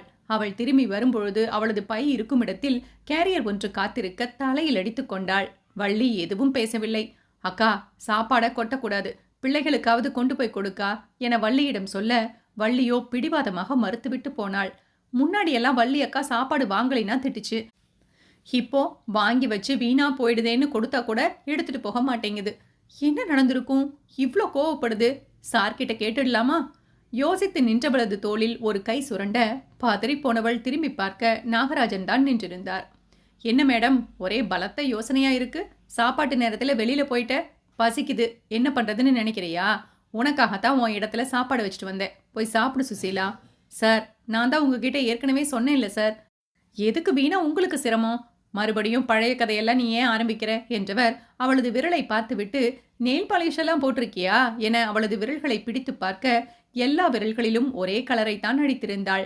ஆனால் அவர் ஒவ்வொரு விரலாக பார்க்கிறேன் என விரலை பிடிக்க இவளுக்கு கொஞ்சம் கடுப்பும் இருந்தது, கூச்சமாகவும் இருந்தது. விரலை இழுத்து கொள்ள சொல்லி மூளை சொன்னது. ஆனாலும் தயங்கிக் கொண்டே அசடு வழிந்தவள் மெதுவாக விரல்களை இழுக்க அவள் கையை பிடித்தவர், நெயில் பாலிஷ் மட்டும் வச்சா பத்தாது, இங்க நடு உள்ளங்கையில மருதாணி ஆரஞ்சு கலர்ல இந்த இடத்துல இருந்தா நல்லா இருக்கும். நீ என்ன பண்ணு, இங்க மருதாணி வை, அப்புறம் விரலுக்கு மருதாணி வை என சொல்லிக்கொண்டே அவளது உள்ளங்கையில் அவரது ஆள்காட்டி விரலால் வைத்து வைத்து சொல்லி காண்பிக்க அவளுக்கு தர்ம சங்கடமாக இருந்தது. இது அவள் பை வைக்கும் இடம், ஸ்டோர் ரூம் மாதிரி. அங்கு ஆட்கள் யாரும் இல்லாததால் அதிக உரிமை எடுத்துக்கொண்டவர் கையை பிடித்து மருதாணி வைத்து காண்பிக்க அவளோ கூச்சத்துடன் விரல்களை இழுத்து கொண்டு, சார் வேலை இருக்கு, சபாபதி சார் வர சொன்னாரு என அங்கிருந்து ஓட பார்க்க, சரி சரி அது இருக்கட்டும், நாளைக்கு சாயங்காலம் மறந்துடாம தெருமுனைக்கு வந்துடு, ஒரு இடத்துக்கு நாம போகணும். நாளைக்கு லீவு தானே சார்? எல்லாருக்கும் லீவு தான், நாம வேற இடத்துக்கு போகலாம், சரியா? நீ வேலைக்கு போற மாதிரியே கிளம்பி வந்துடு, நாம இங்கிருந்து ஒரு இடத்துக்கு போகலாம். புதுசா உனக்கு ஒரு சினிமா காட்ட அழைச்சிட்டு போறேன். நீ இன்ன வரைக்கும் சினிமா கொட்டகைக்கு போய் சினிமா பார்த்தது இல்லைல்ல? படம் தியேட்டர்ல பார்க்க நல்லா இருக்கும். நாம நாளைக்கு ஊருக்கு வெளியில உள்ள தியேட்டருக்கு போகலாம், சரியா? என் பொண்டாட்டி தான் சொன்னா. பாவம், அந்த புள்ள வீட்டில் யாரும் இந்த மாதிரி அழைச்சிட்டு போறதுக்கு ஆளே இல்லை, நீங்க கொஞ்சம் கூட்டிட்டு போங்கன்னு. எனக்கே தோணல பாரு. அவ சொல்லி சொல்லி தான் உனக்கு நான் எல்லாம் செய்ய வேண்டியதா இருக்கு. என் பொண்டாட்டி பேச்சுக்கு மறு பேச்சு நான் இன்ன வரைக்கும் பேசினது கிடையாது. என்ன பண்ற? நாளைக்கு நீ குளிச்சு கிளம்பி ஒரு 10 மணி வாக்கில் வந்துட்ட அப்படின்னா நாம சாப்பிட்டுட்டு மதியம் படத்துக்கு போயிடலாம். அப்புறம் சுத்தி பார்த்துட்டு கோவிலுக்கு போயிட்டு திரும்ப போய் சாப்பிட்டுட்டு படம் பார்த்துட்டு அப்புறம் வீட்டுக்கு போயிடுவோம். சார், நாளைக்கு ஒரு நாள் தான் லீவு, நீங்க ரெஸ்ட் எடுங்க, நான் தியேட்டருக்கு அப்புறம் போய் பார்த்துக்கிறேன். படம் எல்லாம் வேண்டாம் என அவரை தவிர்க்க பார்க்க, அவரோ நீ நாளைக்கு வர, நான் கிளம்பி வந்து வெயிட் பண்ணுவேன். சரியா? வந்துடு மறக்காம என சொல்லிக்கொண்டு மனதில் அந்த டிபார்ட்மெண்ட் ஸ்டோரில் வேலை செய்பவனை நிறுத்தி பார்த்தார். கண்டிப்பா நாளைக்கு இவளுக்கு லீவுன்னு அவனுக்கு தெரிஞ்சிருக்கும். எப்படி ஊர் சுத்துறீங்கன்னு நானும் பார்க்கறேன் என நினைத்துக்கொண்டு வில்லன் சிரிப்பு சிரித்து போனார். நீலா சொல்வதை கேட்டுக்கொண்ட கிருஷ்ணவேணியும், இங்க பாரு, அவர் ஆம்பளை, 1000 இடத்துக்கு போறாரு வாராரு. ஏதோ 2 டைம் ஒரே புள்ளைய கூட்டிட்டு பைக்ல போனதால நீ தப்பா நினைக்காத. அந்த புள்ளைக்கு அப்பா அம்மான்னு யாருமே கிடையாது. அது தனியா இருக்கு. அந்த பிள்ளைக்கு மாப்பிள்ளை பார்த்தா இவர்கிட்ட தான் வந்து கேட்குமாம். மாப்பிள்ளை கல்யாணம் பண்ணலாமா நல்லவரான்னு விசாரிச்சு சொல்ல சொல்லி இவர்கிட்ட தான் சொல்லியிருக்கு. அதுக்காக எப்பவாவது 2 பேரும் வெளியில பார்த்துப்பாங்க. இது ஒரு குறைய வந்து நீ சொல்லலாமா? தெரியும்ல என் வீட்டுக்காரரை பத்தி. அப்படி இருந்தும் நீ வந்து இப்படி சொன்னா என்ன அர்த்தம் நீலா? ஆனா அம்மா என சொன்ன நீலாவுக்கு அன்றைக்கு நாகராஜனும் சுசீலாவும் ஜூஸ் கடையில் நின்று கொண்டிருப்பதும் இன்னொரு நாள் கோவிலுக்குள் நுழைவதும் அதில் நாகராஜன் பார்வையும் நீலாவுக்கு நன்றாக பதிந்து போனது. கண்டிப்பாக அந்த பார்வையில் ஏதோ கள்ளம் இருக்கிறது. கூட இருக்கிற புள்ளைய பார்த்தா அப்படி தெரியல, ரொம்ப அப்பாவியா தெரியுது.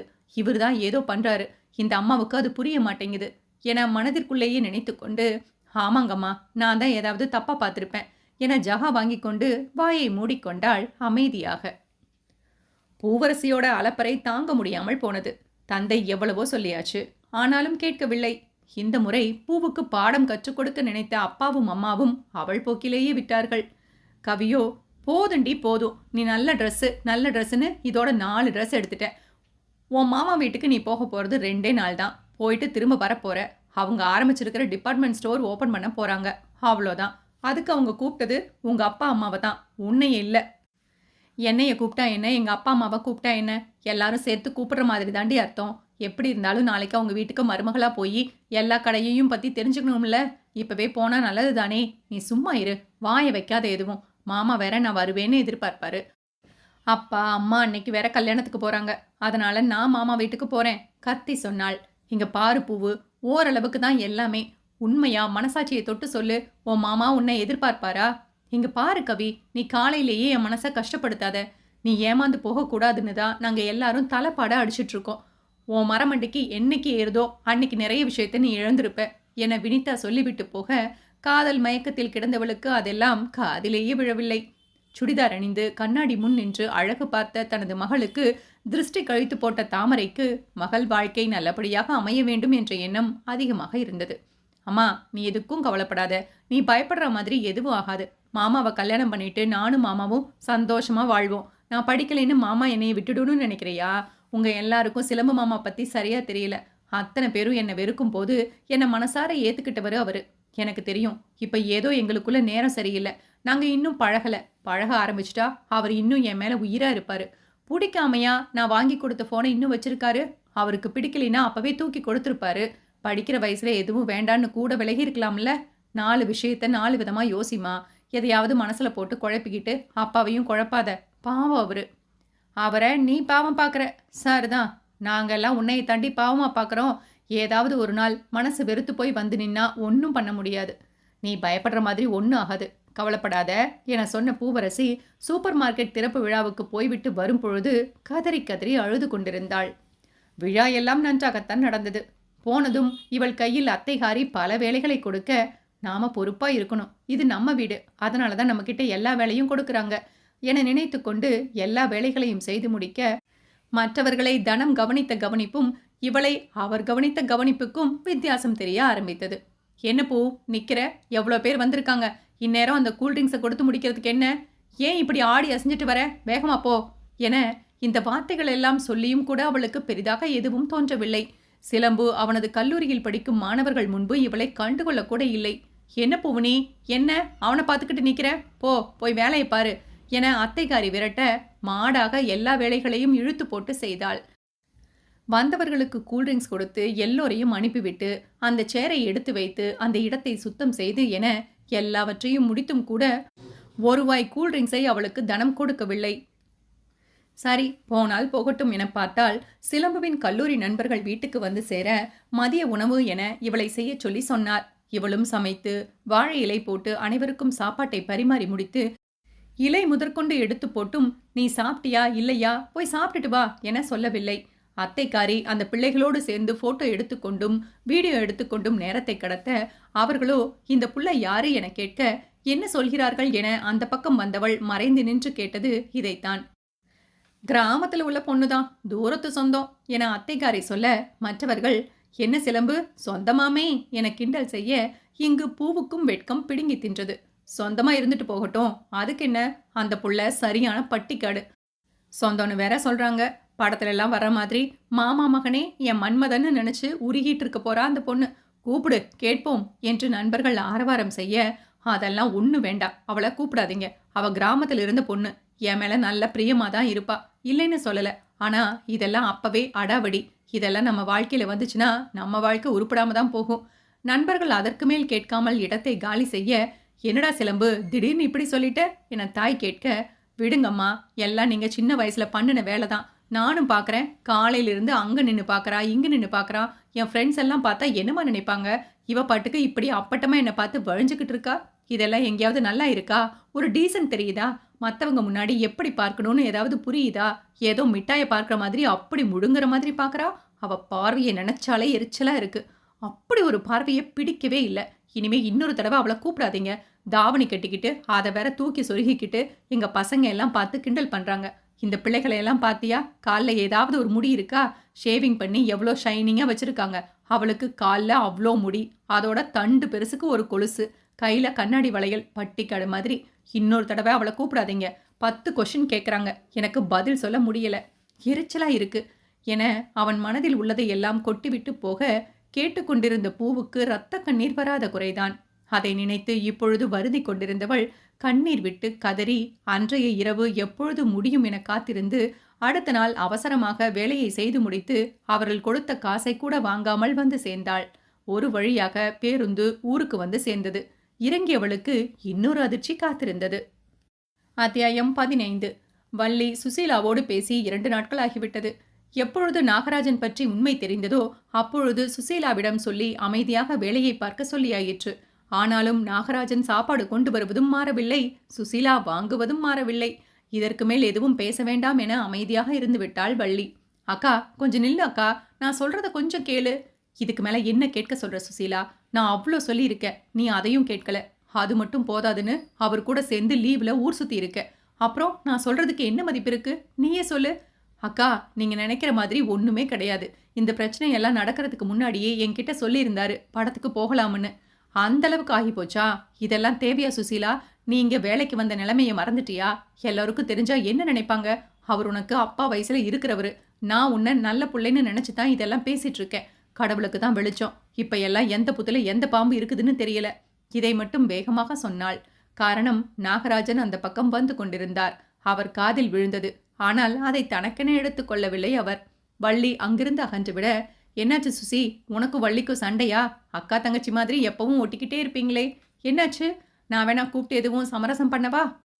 அதெல்லாம் எதுவும் வேண்டாம் சார், சின்ன பிரச்சனை தான், நாங்க பார்த்துக்கிறோம். சுசீலா நாகராஜனிடம் இப்படி சொல்லிவிட்டாள்.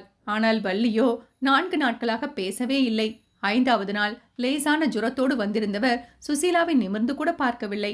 என்னக்கா, மூஞ்சியெல்லாம் ஒரே வாட்டமா இருக்கு, உடம்புக்கு முடியலையா என நெற்றியை தொட்டு பார்த்து விட்டு, ஐயோ அக்கா, இது என்ன, ஏன் வேலைக்கு வந்தீங்க? நான் வேணா உங்களுக்கு லீவு கேட்டு சொல்லவா என்றவள் வள்ளி தடுக்க தடுக்க ஓடிப்போய் விஷயத்தை நாகராஜனிடம் சொன்னாள். வள்ளியோ, அதெல்லாம் லீவு கிடைக்காது, நான் போன வாரம் தானே கோவிலுக்கு போகணும்னு லீவ் எடுத்தேன், கண்டிப்பா தரமாட்டாங்க என தயங்க, அப்படியெல்லாம் ஒன்றும் இல்லை, நான் நாகராஜன் சார்கிட்ட சொல்லியிருக்கேன், கண்டிப்பா வாங்கி தருவாரு என சொல்ல வள்ளிக்கு முகமே சரியில்லை. பேச்சை மாற்றிய சுசீலா, சரிக்கா நீ இங்கே இரு, நான் போய் என்னன்னு கேட்டுட்டு வரேன் என போனவள் திரும்பி வந்து, அக்கா 2 நாள் லீவு கொடுத்துருக்காங்களாம், நாகராஜன் சார் தான் பேசி வாங்கியிருக்காரு, நீ வா ஹாஸ்பிட்டல் போயிட்டு என்னன்னு பார்த்துட்டு வரலாம், நானும் லீவு சொல்லிட்டு வரேன். அந்த பக்கம் வந்த நாகராஜனும், வள்ளிக்கு லீவு கொடுத்துட்டாங்க, சரி நீயும் கிளம்பி போயிட்டா இங்க வேலையை யார் பார்க்கறது? வீணா பிரச்சனை வரும் சுசி, நீ இங்கே இரு, எனக்கு தெரிஞ்ச ஆட்டோ பையன் இந்த தெருவில் இருக்கான், வர சொல்கிறேன். வள்ளி ஹாஸ்பிட்டல் போயிட்டு வரட்டும், சரியா? தனியா எப்படி சார் போவாங்க? உடனே நாகராஜன், அப்படியா, உனக்கு லீவு வாங்குறது ரொம்ப கஷ்டம், வேணும்னா 1 மணி நேரம் பர்மிஷன் வாங்கித்தரேன், போயிட்டு ஹாஸ்பிட்டலில் விட்டுட்டு வா, அங்கிருந்து வள்ளி வீட்டுக்காரரை ஃபோன் பண்ணி வர சொல்லி அழைச்சிட்டு போக சொல்லு, இதுதான் என்னால் பண்ண முடியும் சுசி என வார்த்தைக்கு வார்த்தை சுசி சுசி என சொல்ல, வள்ளிக்கு ஜுரத்தை காட்டிலும் இந்த வார்த்தையில் உடலெல்லாம் பற்றி கொண்டு வந்தது. நாகராஜன் சொன்னபடி சுசீலாவுக்கும் பர்மிஷன் வாங்கி கொடுக்க வள்ளியை கூட்டிக் கொண்டு ஆட்டோவில் கிளம்பினாள். ஆட்டோவுக்கும் நாகராஜன் தான் பணம் கொடுத்தார். வேண்டாம் என அத்தனை முறை சொல்ல அவர் கேட்கவே இல்லை. போவதற்கும் சுசீலா திரும்பி வருவதற்கும் சேர்த்தே பணத்தை கொடுத்தார். மருத்துவமனை போய் வள்ளியை சேர்த்துவிட்டு அவளது வீட்டுக்காரருக்கும் போன் செய்துவிட்டு மருந்து வரை வாங்கி கொடுத்து கூடவே சாப்பாட்டையும் வாங்கி கொடுத்து தான் சுசீலா கிளம்பினாள். வள்ளியின் கணவரும் வந்துவிட்டார். வள்ளிக்கோ முகமே சரியில்லை. கணவன் அவளை வீட்டுக்கு அழைத்து வந்தும் அவள் முகமே யோசனையில் இருக்க என்ன ஏது என கேட்டு உண்மையை போட்டு வாங்கிவிட்டார். இங்க பாரு வள்ளி, அவங்க கூட உள்ளவங்க அவரை பத்தி தப்பா பேசினாங்க சரி, ஆனா அவர் இன்னும் வாயை திறந்து சொல்லலையே. இதுவரைக்கும் அந்த பொண்ணு கிட்ட தப்பா எதுவும் நடந்துக்கல. ஒருவேளை அவர் உண்மையிலேயே நல்லவரா இருந்தா நாம தான் அவர் மேல வீணா களங்கத்தை பூசுற மாதிரி இருக்கும். எதுக்கும் அவர் வாயிலிருந்து இந்த வார்த்தையெல்லாம் வராத வரைக்கும் நீ அவரை பத்தி எதுவும் தப்பா நினைக்காத.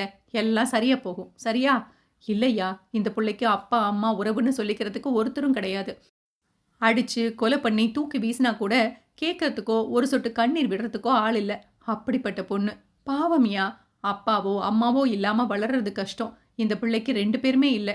இந்த சமுதாயம் ஒரு விதத்தில் நல்லதா இருந்தா இன்னொரு விதத்துல கெட்டதா இருக்கும். இந்த பிள்ளைக்கு எதுவும் தப்பா நடந்துட்டா எனக்கு மனசு அவ்வளோ கஷ்டமா இருக்கும்யா. நல்ல புள்ள, ஆனா ஏமாளியா இருக்கு. சரி விடு, நீ தான் கூட இருக்கேல்ல, 4 புத்திமதி சொல்லு. அவர் எப்படின்னு நீயும் பாரு. சும்மா அடுத்தவங்க சொல்றாங்கன்னு மட்டும் நீ பார்க்காத. அவர் ட்ரெஸ் எடுத்து கொடுத்தாரு அப்படின்னா பாசத்துல கூட பண்ணியிருக்கலாம். நீ அந்த விதத்துல யோசி. உண்மை தெரியாம ஒருவேளை அவர் நல்லவரா இருந்தாலும் அவரை தப்பா நினைச்சோ இல்ல தப்பா சொல்லியோ வீணா ஏன் மனக்கசப்பை உண்டாக்கிக்கிட்டு விடு, பார்த்துக்கலாம் என கணவன் சொல்ல வள்ளியும் சரி என அந்த நேரம் அமைதியாக எல்லாவற்றையும் மறந்துவிட்டு ஓய்வெடுக்க ஆரம்பித்தாள். அங்கே சுசீலாவும் நாகராஜனை பெருமையாக நினைத்து கொண்டாள். இரவு தூங்கும் போது கூட அவர் ஏன் இவ்வளோ நல்லவரா இருக்காரு, பாவம் அவருடைய பொண்ணு மகன் எல்லாரும் அவங்கள வந்து பார்க்கறது இல்ல. அவருக்கு கீழே வேலை செஞ்சாலும் எங்களையும் மதிச்சு ஆட்டோக்காரனுக்கு பணம் கொடுத்து ஹாஸ்பிட்டல் அனுப்பி இப்ப கூட கொஞ்ச நேரத்துக்கு முன்னாடி ஃபோன் பண்ணி கேட்கிறாரு வள்ளி எப்படி இருக்குன்னு. ரொம்ப நல்லவரா இருக்காரு சாரு என நினைத்தபடியே திரும்பி படுத்துக்கொண்டாள். அவளது வீட்டில் இப்பொழுது சில பாத்திரங்களும் ஒரு மின்விசிறியும் ஒரு மிக்சியும் இடம் பிடித்திருந்தது. கடந்த முறை படத்துக்கு போகும்போது நாகராஜனும் அவளும் போய் சேர்ந்து வாங்கியதுதான் அதெல்லாம். மொத்த குடும்பமும் திருமணத்திற்கு உடையெடுக்க சென்றிருக்க வீட்டில் இருந்ததோ நந்தினியும் அவளது பிள்ளையும் மட்டும்தான். ரகு எத்தனை முறை சொல்லியும் முத்துலட்சுமியோ அவ எதுக்கு, நல்லது நடக்கிற வீட்டுல சும்மா இரு, யாராவது எதுவும் சொன்னா நமக்கு தான் அசிங்கம். அவ வந்து நின்னா அவளை பத்தின கதையும் சபையில வந்து நிற்கும். எல்லார் வாயிலையும் நம்ம குடும்பம் விழ முடியாது, சும்மா இரு ரகு என்றார். அதனால் நந்தினி மட்டும் வீட்டில் இருக்க அவளுக்கு 1000 வேலைகளை சொல்லி சென்றார்கள் 2 அத்தைகளும். அதோடு வீட்டிற்கு பெயிண்ட் அடிக்க ஆட்களை வர சொல்லியிருந்தான் ரகு. இப்பொழுது அவன் கடையில் இருக்க என்ன செய்வது என யோசித்துக் கொண்டிருக்க முத்துவோ முதலில் நாடியது மாதவனைத்தான். மாதவனுக்கு ஒரே குதூகலம். அவனும் வந்து சேர்ந்தான். நந்தினியோ அவன் இருக்கும் பக்கம் கூட தலை வைத்து படுக்கக்கூடாது என அவளது வேலையை செய்து கொண்டிருந்தாள். வீட்டுக்கு பெயிண்ட் அடிக்க வந்தவர்களோ அந்த வேலையை பார்த்து கொண்டிருக்க மாதவனும் எப்பொழுதடா நந்தினியிடம் பேசுவோம் என்று காத்து கிடந்தான். மகனுக்கு குளிப்பாட்டி உடையை அணிவித்து பக்கத்து வீட்டு பிள்ளைகளுடன் விளையாட அனுப்ப இந்த வாய்ப்பை நல்லபடியாக பயன்படுத்த நினைத்த மாதவனும் மெதுமெதுமாக கிச்சன் பக்கம் போனான். பெயிண்ட் அடிக்கிறவங்களுக்கு கொஞ்சம் ஜூஸ் ஏதாவது கொடுக்க முடியுமா என கேட்க அவளும் தலையை அசைத்துவிட்டு எல்லோருக்கும் லெமன் ஜூஸ் ஆரஞ்சு ஜூஸ் என கொண்டு வந்து கொடுத்தாள். அவர்களில் ஒருவன் நந்தினி வந்துவிட்டு போனதும் அவளை சைட்டடிக்க மாதவனுக்கு கடுப்பாகியது. வந்த வேலையை மட்டும் பார்த்துட்டு கிளம்புங்க, வீணா ஏதாவது பண்ணிட்டு இருக்காதீங்க. என்ன சார், இப்போ நாங்கள் என்ன பண்ணிட்டோம்? ஏன் அவங்க என்ன உங்க சம்சாரமா? இல்லை இல்லை, அந்த பிள்ளைய பற்றி எங்களுக்கு தெரியும். சும்மா ஏதோ புது பொண்ணு மாதிரி தாளையை குனிஞ்சுக்கிட்டு போனால் நாங்கள் நம்பிடுவோமா? உங்களுக்கு தான் சார் அவளை பற்றி தெரியல என நந்தினியை பற்றி தவறாக பேச கோபம் வந்த மாதவனும் கத்தி அவர்களை வெளியே போக சொல்லி சண்டையிட ஆரம்பித்தான். நந்தினி சத்தம் கேட்டு வந்து என்னவென விசாரித்து விட்டு, சார் அவங்க என்னையை தானே சொன்னாங்க, ஏதாவது பேசிட்டு போறாங்க, எனக்கு இதெல்லாம் பழகிடுச்சு, தயவு செஞ்சு நீங்க வந்த வேலையை மட்டும் பார்த்துட்டு கிளம்புங்க, எனக்கு வீணா எந்த உபத்திரமும் பண்ணிடாதீங்க, உங்களை கெஞ்சி கேட்டுக்கிறேன் என சொல்லிவிட்டு கடுப்போடு போய் சமைக்க ஆரம்பித்தாள். அத்தைகள் கொடுத்து சென்ற லிஸ்டை எல்லாம் பார்த்துவிட்டு சமையலை தொடர்ந்தவளது பின்னே வந்த மாதவன் அமைதியாக பேச வந்தான். சார், உங்களுக்கு ஏதாவது பேசணும்னா ரகு மாமா கிட்டையும் எங்க வீட்டு ஆளுங்க கிட்டையும் பேசிக்கோங்க, என்கிட்ட பேச உங்களுக்கு எதுவுமே கிடையாது, வீணா என்ன தொந்தரவு பண்ணாதீங்க, பார்க்குற எல்லா கண்ணும் நல்லா இருக்காது என இவர்களை வைத்த கண் வாங்காமல் பார்த்து கொண்டிருந்த பெயிண்டரை பார்த்துவிட்டு அவள் சொல்ல மாதவனும் பெயிண்டரை முறைக்க அவன் திரும்பிக் கொண்டான்.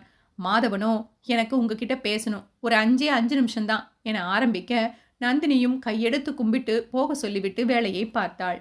நான் சொல்றத கேளு நந்தினி என சொல்லிக்கொண்டே அவன் கிச்சன் உள்ளே நுழைய அவளோ முறைத்து விட்டு, இங்க பாருங்க, ஒழுங்கா போயிடுங்க, என்கிட்ட பேசுறதுக்கு எதுவும் இல்லை. எதுக்கு நீங்க என்கிட்ட பேசணும்? எனக்கு உங்ககிட்ட பேச விருப்பம் இல்ல. தயவு செஞ்சு போயிடுங்க. இல்ல நந்தினி, இதை விட்டா எனக்கு வேற வாய்ப்பு கிடைக்காது. என் மனசுல உள்ள எல்லாத்தையும் சொல்லிடுறேன். புரியுதா புரியலையா?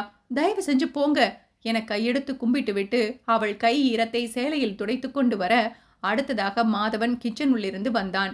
பெயிண்டரோ மறைந்து நின்று இதை வீடியோ எடுத்துவிட்டு என்கிட்ட வந்தா முறைச்சுக்கிற என்ன பண்றேன் பாரு என சொல்லிக்கொண்டு அவனது நண்பர்கள் குரூப்பில் அதை எடுத்து போட்டான். அதை அவர்கள் ஷேர் செய்து இறுதியாக ரகுவின் போனுக்கும் வந்து சேர்ந்தது அந்த வீடியோ. அதோடு கோதண்டத்தின் போனுக்கும் அது வந்து சேர பார்த்தவரோ கடுப்பில் வீட்டுக்கு வந்து கொண்டிருந்தார். இதை அறியாத நந்தினியும் அவசரமாக சமைத்துக் கொண்டிருக்க ரகு மாதவனுக்கும் அனுப்பி வைத்தான். மாதவன் போனை எடுத்து பார்த்து அதிர்ந்து போகவும் வாசலில் கோதண்டத்தின் ஜீப் வந்து நிற்கவும் சரியாக இருந்தது. பூவரசி பேருந்திலிருந்து இறங்க அங்கு கூலிங் கிளாஸ் ஒன்று போட்டபடி நின்று கொண்டிருந்தான் மணிவேல். இவன் எப்ப இங்க வந்தான் என நினைத்து கொண்டு அவசரமாக தலையை குனிந்து கொண்டு அவள் பாட்டுக்கு போக, என்னடி சில்லுவண்டு கண்டுக்காம போறேன்? மாமா உனக்காகத்தானே கூலிங் கிளாஸ் எல்லாம் மாட்டிக்கிட்டு வந்தேன். வாடி வந்து பைக்ல ஏறிக்க, வீட்டில் கொண்டு போய் விடுறேன் என வம்பிழுக்க ஆரம்பித்தான். கல்லு வாடை அவன் மேலிருந்து இவள் வரை வீசியது. அமைதியாக வீட்டுக்கு போக நினைத்தவள் தனது பொறுமையை இழுத்து பிடித்தபடி நடந்தாள். ஏய் ஒன்ன தாண்டி சொல்றேன் என பைக்கை குறுக்கே அவன் நிறுத்த அவளோ விலகி தள்ளி நடந்து அவசரமாக ஓட பார்க்க கையை பிடிக்க முயற்சித்தான். அவளோ வேறு தெருவில் நடந்து வீட்டை நோக்கி போக ஆரம்பித்தாள். நல்ல வேளையாக கவி அந்த பக்கம் கையில் கூடையோடு வர அவளோடு போய் இணைந்து கொண்டு நடக்க ஆரம்பித்தாள். அவளோ சத்தமாக, ஏண்டி ஏன் மூஞ்சில ஒரு மாதிரி இருக்கு, என்னாச்சு சொல்லுடி, சீக்கிரம் சொல்லு என கேட்க, வாயை மூடிக்கிட்டு வாடி என சொன்னாள், இன்னும் கண்களில் நிரம்பும் கண்ணீரோடு. அவனும் விடுவதாக இல்லை. பைக்கில் விரட்டி வந்தவன், ஹேய் கவி, நீ வீட்டுக்கு போடி, நீ என்ன இவளுக்கு எடுப்பா, சும்மா கூட வந்துட்டு இருக்க, போடி நீ என மிரட்ட அவளோ பூவரசி கைகளை இழுத்து பிடித்து கொண்டு, வேலு வம்பு பண்ணாத, ஒழுங்கா போயிடு, அப்புறம் உன் மாமாவுக்கு தெரிஞ்சா கோபப்படுவாரு என எவ்வளவோ சொன்னாள். மாமனுக்கும் மருமகனுக்கும் 1000 இருக்கும், அதுக்காக இவ இப்படி முறுக்கிட்டு போலாமா? பேசிக்கொண்டே அவளது கையை பிடிக்க போக வரும் ஆட்கள் யாரும் எதுவும் கேட்கவில்லை. அவன் அவளுக்கு தாய் மாமன். அப்படி இருக்க அவர்கள் பிரச்சனையில் வேறு யாரும் தலையிட விரும்பவில்லை. இங்க பாருடி, இப்படியே முரண்டு பிடிச்சுக்கிட்டு நிக்காத. அடுத்த மாசம் எங்க வீட்டு ஆளுங்க உன்னை பொண்ணு கேட்க வருவாங்க. ஒழுங்கு மரியாதையா எல்லாத்துக்கும் பூம்பும் மாடு மாதிரி மண்டை ஆட்டுற. வேற ஏதாவது பண்ணணும்னு நினைச்சேன்னு வையி, அருவா உன் கழுத்துக்கு இல்ல, உங்க அப்பனுக்கு தான் போகும், மறந்துடாத. ஏற்கனவே ஜெயிலுக்கு போனவனுக்கு இதெல்லாம் புதுசு கிடையாது. ஏதாவது எனக்கு அல்வா கொடுக்கணும்னு நினைச்ச, குடும்பம் மொத்தமும் அடுத்த நாளை சுடுகாட்டில் கிடப்பீங்க போனமா, ஞாபகத்தில் வச்சுக்கோ என மிரட்டி விட்டு போனான். போகும்போது அவளது கன்னத்தை இழுத்து பிடித்து கொஞ்சி விட்டு நகர்ந்தான். அவனை பார்த்து கொண்டிருந்த இருவரும் அவன் நகரவும் நடக்க ஆரம்பித்தார்கள் வீதியில். பூவு, நீ ஏண்டி இப்படி வந்திருக்க? என்ன ஆச்சு? உன் அத்தைக்காரி எதுவும் சொல்லிட்டாளா? உன் மாமா எதுவும் சொல்லிட்டானா? என்னடி நடந்துச்சு சொல்லுடி. ஏற்கனவே சிலம்பு என்றால் கவிக்கு பிடிக்காது. இதில் மாமாவை பற்றி இங்கு சொல்லி வீணாக ஏன் பிரச்சனையை வளர்த்துக்கிட்டு என எதுவும் சொல்லாமல் அமைதியாக வீடு வரை வந்துவிட்டாள். பூவு, என்கிட்ட மறைக்கலான்னு நினைக்காத, அதான் உன் மூஞ்சியே சொல்லுதுடி. இன்னும் கொஞ்ச நேரத்துல உங்க அப்பா அம்மா வருவாங்க. அவங்க கேட்கும்போது என்ன சொல்றேன்னு நானும் பார்க்குறேன். நாங்க அப்பவே படிச்சு சொன்னோம் அங்க போகாதேன்னு. கேட்டியா? குதிச்சுக்கிட்டு கிளம்புனேன்ல, பாரு, நல்லா உன் மூஞ்சியே கண்ணடியில போய் பாரு. நீ சிலம்பு மாமான்னு போனா வாழ்க்கை பூரா இப்படித்தான் இருக்கும் என திட்டிவிட்டு அவள் போக வீட்டுக்கு வந்தாள் பூவரசி. ஆனால் பூட்டை பார்க்க அது ஏற்கனவே திறந்திருந்தது. மெதுவாக கதவை திறந்தவள் அப்பொழுதுதான் சந்து பக்கம் பார்க்க வீட்டுக்கு பக்கம் இருந்து சந்து பக்கம் பைக் நிறுத்தப்பட்டிருந்தது. கதவை திறக்க மணிவேல்தான் உள்ளே நின்றிருந்தான்.